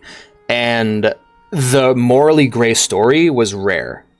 Nowadays, I feel maybe it's just because I've changed as a person, because I take that morally, like the way I talk about Star Wars, you could tell that I take a very morally gray angle to everything. Nowadays, the story of the hero versus the villain being done really, really well is one of my favorite things. This is a weird recommendation, but these are both 2 really good examples of how to do a good versus evil story for adults that's like black and white, but in a really good way. My first example is going to be a manga called JoJo's Bizarre Adventure, which is... I have had that recommended to me so many times, and I'm just the art style and the cherry thing, which is hilarious. It has great memes. Sorry, go ahead. I interrupted. Yeah, it's okay. Like, again, people get bogged down in aesthetics. They're gonna show you memes. What you basically have is a generational supernatural battle of good versus evil over time, with the quality of the writing going up with each part. You start with vampires versus like chivalric knights. Yes, I know how season 1 ends. And then you end, I guess we could say it ends with part 6 of a female prison convict trying to stop a corrupt priest from summoning the devil.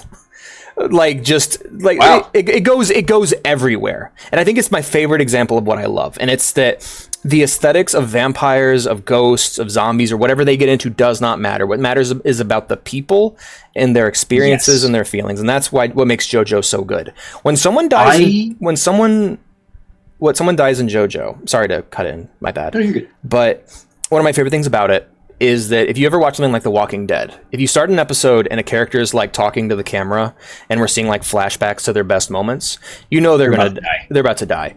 In JoJo, now we know that trope. Yes. In JoJo, someone catches a bullet and that's it. Or they get crushed beneath some rubble. Or they get, like, just, people just die. And it makes every single fight so tense. Nothing, it's like super unpredictable. And I think you'd really like it because of the way you look at stories and how you described it. Because, God, I couldn't even, like, it's one of those things that I can't predict, which I really love about it. I think it's interesting. I'm a massive One Piece fan. It's one of my personal big 3 hyper focuses next to Power Rangers and Star Wars. And that's an anime or story that does a very good job of things aren't black and white. Yes. Because in the beginning it feels that way. You're like, how are we supposed to root for this pirate? When obviously the Marines are the good guys. And for a while in the story, that's how it feels. Oh, like, One Piece has my favorite example of just like, who's this silly looking guy? Why is he dressed like a baby? Oh. Yeah. So hard boiled. Senor. Oh man, I love everything I've seen from One Piece. I'm very impressed. I have not gotten into it. I need to it one does day a good when I finish job this. In the live action, put it into words. Okay. If there are good and bad pirates, there can be good and bad Marines. So that thing Mike from it's funny because the world government has ended up kind of being the big bear of the series. Yeah. I know the Navy is a huge part of like the antagonists in that. There's a line by a character named Mike in Breaking Bad who is he's muscle. He's an assassin. He's whatever he needs to be based off of whoever's paying him. He has a very interesting system of morality that gets explored throughout the series. One of the things he says is that, well, it's a very simple moment where he's like, a guy's like, "Oh, you're a good guy, right?" It's like, no, I've met villainous drug dealers, and I've met awful cops and like heroic drug dealers. So it's like your place in society doesn't define who you are, which I always really like. It's all about whether you. The other recommend is going to be a bit harder because it's a series of books, and it's hardly a series of books. It's because, okay, there's this the idea of good versus evil being explored in a very adult way. My favorite example of that would probably be Blood Meridian, No Country for Old Men, and The Road, of just 3 stories that explore the effects of evil on the world and how your average people can deal with it. One is a story set in the Old West and it is about people who basically hunt and scalp Native Americans for pay. And so it's like the most evil people in the most evil time, and it like the role that a hero would have in that situation, or the role that your average person would have when this evil is like permeating the world. And then you have No Country for Old Men, which is about a heroic guy going up against an unstoppable evil. But anyways, I just think it explores good and evil in a really good way, and I recommend those books. They're very good. They're very hard to read because they are uncompromising in their portrayal of things. I gotta remember that not everyone is okay with just seeing horrible things happening to people. I'm not okay with it. I just forget to mention that I'm not okay with it, because I'll just be like, oh yeah, man, watch Clockwork Orange, it's great. And yeah, you should be like, but there's some. But hold on a minute, there's some real fucked up shit that happens in Clockwork Orange. If you recommended me that movie with no warning, and then I watched it, I would be very upset with you. Yeah, he used the bolt. He used the bolt gun to smash locks, TJ. That makes sense. Why? Wait, what do you want him to do? Fucking launchers? Get more creative with the cow bolting thing. There's a mob assassin in No Country for Old Men who uses a bolt gun, specifically the real life one that's used to slaughter cows. I thought it was a silent shotgun that he was carrying around. Well, no, at one point it is, but in the beginning, he has this air pump, and the air pump. Are you familiar with how a real life bolter works? Not the 40K thing, but the ones that are used to like euthanize cows and stuff. Yeah, I mean, I'm pretty sure it's just a piston. You pull the trigger, inserts rod, exit rod, end of story. There you go. Yeah, he uses that in the movie to kill several people, and that's what me and TJ were just talking about. It's really sad too, because you just see like the most unassuming of people, but the way that he operates is if you see him, he has to kill you because he can't leave any witnesses. Really messed up movie. Very good though. But yeah, I've seen a lot of messed up movies where like, I don't know how many times Sci-Fi Channel had movies where you're like, you think you know where it's going, you think the hero's going to win, and they loved to pull the rug out from under you at the end of their movies. Mm-hmm. and it would always be some reveal. The villain had a messed up sibling that are going to continue their horrible things that they did or whatever. And those stories haunted me, if that makes sense. That's fun. They left a really negative impact in my life. Oh god, I messed up never probably starting and never finishing the Texas Chainsaw Massacre. Yeah, as far as I'm concerned, the movie ended where he was just kept murdering everybody in horrible, horrific ways. And I'm talking about the remake that I watched. Yeah. Okay, dude, for real, those movies are so fuck. Okay, I know exactly what you're talking about. I don't want to go into detail. I don't want to go into them either. I don't want to mess with anybody. That movie, those movies fucked me up as a kid. Bounce around in my head unintentionally as an adult and still fuck me up. I was so mad when I finished that. I'm like, what the fuck is the point? Like, what is the point of all this? Like, I watched some horror movies just exist, I feel like, to be as fucked up as possible. Yeah, it's just gore porn. Like, okay, no, Fox, we're not. The remake of Evil Dead felt that way, to be honest. Oh, I really like that remake, though.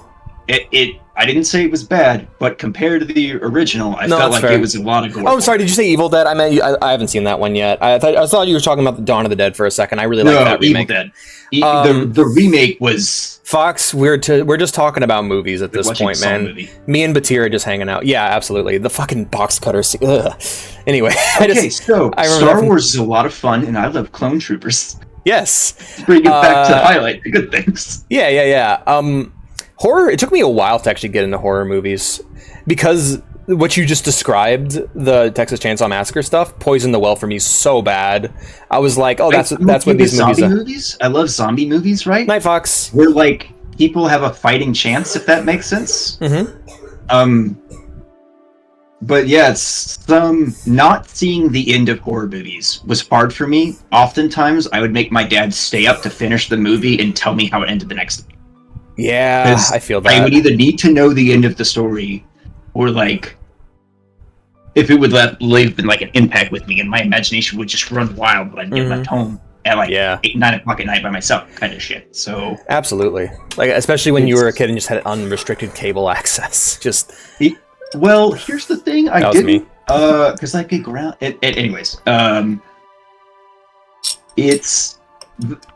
it's very interesting to see how the way in which we interact with life, or vice versa, or interact with specific stories and how they shape us. Yeah, absolutely. You saw all those stories where if the hero won at the end, so it kind of shifted your focus to like, oh, this is the norm. But for me, I saw times where like the heroes didn't win, or it just didn't end well, or the Green with Evil arc, for instance. Sure, the bad guys won in the end, or lost in the end, but the good guys take a lot of losses throughout those 5 episodes, and you genuinely are like, how is this going to shake out? Right. So that uncertainty carries over to the things. I think that's why I elevate Kreia and Revan so high on the list. Because ultimately, I watched... I played Knights of the Old Republic 1 and 2 after seeing The Last Jedi. I went to go see... Oh, wow. So you don't have the nostalgia goggles that I do. So here's my full Star Wars story. As a kid, I saw Star Wars and The Empire Strikes Back and Return of the Jedi, and I liked those movies because they were cool and they had lasers in them. And then I saw the prequels, and I thought those movies were cool and they had lasers in them. And then I grew up. And I grew up without Star Wars. My friends were obsessed with it. I played a bit of Battlefront. I had fun. And then I got to be an adult. And I'm like, all right, fuck it. I have internet access and infinite free time. College is... I just finished high school. Let's watch it all. And then I watched it all. And I'm like, wow, those prequels were not very good. And then I watched Red Letter Media's fantastic prequel reviews. And... those just break down everything that people have. If you want to know why people don't like those movies, that's a great primer of just everything really wrong with those films. But then I went to go see The Force Awakens, and I actually really liked it. And with my mom took me to go see that one, and it was really great because I hadn't spoken to my mom in years, and it was our way of reuniting. We went to go see that, and we really liked it. It was great. We had a great time. We thought it was funnier than the old ones. We thought the action was really good. It felt like a great combination of the two styles. And then after that, Well, after that, I didn't really do much with Star Wars because there wasn't much to do, unless you were willing to go back, you know? I watched a bit of Clone Wars, watched a bit of Rebels, and then Last Jedi came out, and I was very excited. I'm like, oh boy, I finally get to see what happens with these characters that I've been wondering about for this whole time. It's all new and fancy to me. And then I watched it, and then I remember just sitting silently in the car, just like, wow, there's nothing more. That just happened. They just threw it all away. There's no longer anything new. There's nothing to look forward to. And I was so bummed that I'm like, fuck it. I'm going to go play some old Star Wars stuff because this new stuff is shit. And so then I played Knights of the Old Republic 1 and 2 on one monitor while watching all of Clone Wars on the other. And fantastic. Having Krea's commentary going off. Like, because what would happen is I just play the game normally. It has shaped her viewpoint, has clearly drastically shaped your view of Star Wars. Yeah, absolutely. And just because it was such an early impression for you. Yeah, absolutely. And over time, that's what, because like no matter what I'm reading, Krea's quotes are playing in my head. When I'm reading Darth Plagueis, when I'm reading Darth Bane, when I'm reading Revan, of course. It's also really funny how little she's mentioned. We don't want to talk like, oh man, Chris Avellone made this crazy OC that basically recontextualized the entire universe. I can see why you wouldn't want to bring that up, because her, like I said, I just have her in my mind whenever I'm playing a Star Wars game. Mm-hmm. Just her views on the Force of just, anyway, yeah, and I think that's the ultimate example of like the leave a penny moment, the moment mm-hmm. where something that had no value, something that was just simple cartoon characters for me suddenly was given so much more value. Because I look at this list and I see Palpatine and Vader and Maul and Sion, Saj and Bane and just all these different people, and I see this really great grand narrative. And I wish we would have done this in May when I was at the peak of my hype, but that's fine. This is really a great way to start off Star Wars month. Oh, it would have been Next fantastic. Year, we'll do another Star Wars. We'll just play this stream. We'll just play the VOD to see if anyone notices. Anyways, I'm so sorry everyone who was here expecting YouTube videos. I hope you enjoyed me and Baatir just hanging out. I apologize. I know I let you guys down. And I'll make it up to you next week with a 4-hour Mewtube Monday with just me and you guys, no guests. But thank you for being here, Baatir. I really appreciate it, man. Absolutely. Thank you for having me. I have had a wonderful time, and I hope to be invited back someday. Hell yeah. All right, we're going to go ahead and close this tab. Boop. And we're going to go ahead and find us another streamer to raid. Yep. I'm probably just going to pick someone I'm already following. And then we'll do sort by... Can I make a recommendation? Sure. Mrs. or MRS _Mad Hatter 27. She's a friend of mine who is trying to hit affiliate. Okay. Hell yeah, playing Call of Duty. All right, we're going to go ahead and raid them then. All right. Share the love, everybody. Share the love. Yep. I will see you guys tomorrow for a 4-hour Signalis stream. All right, we're raiding. Bye, everybody. I'm going to split out of here because I immediately need to go to the bathroom, so I won't be there in the chat, but give them my well wishes. All right, thank you all for being here. I'll see you tomorrow. Good night. Alrighty, thanks for hanging out with me, man. This has been good, man. We got to do this again sometimes. I'll definitely have you on a bunch more for Star Wars Month. Awesome. That'll be a lot of fun. I'm happy to do so. I had a great time. Go use the bathroom. I got to go prep to get on stream at 7. Laters. Bye.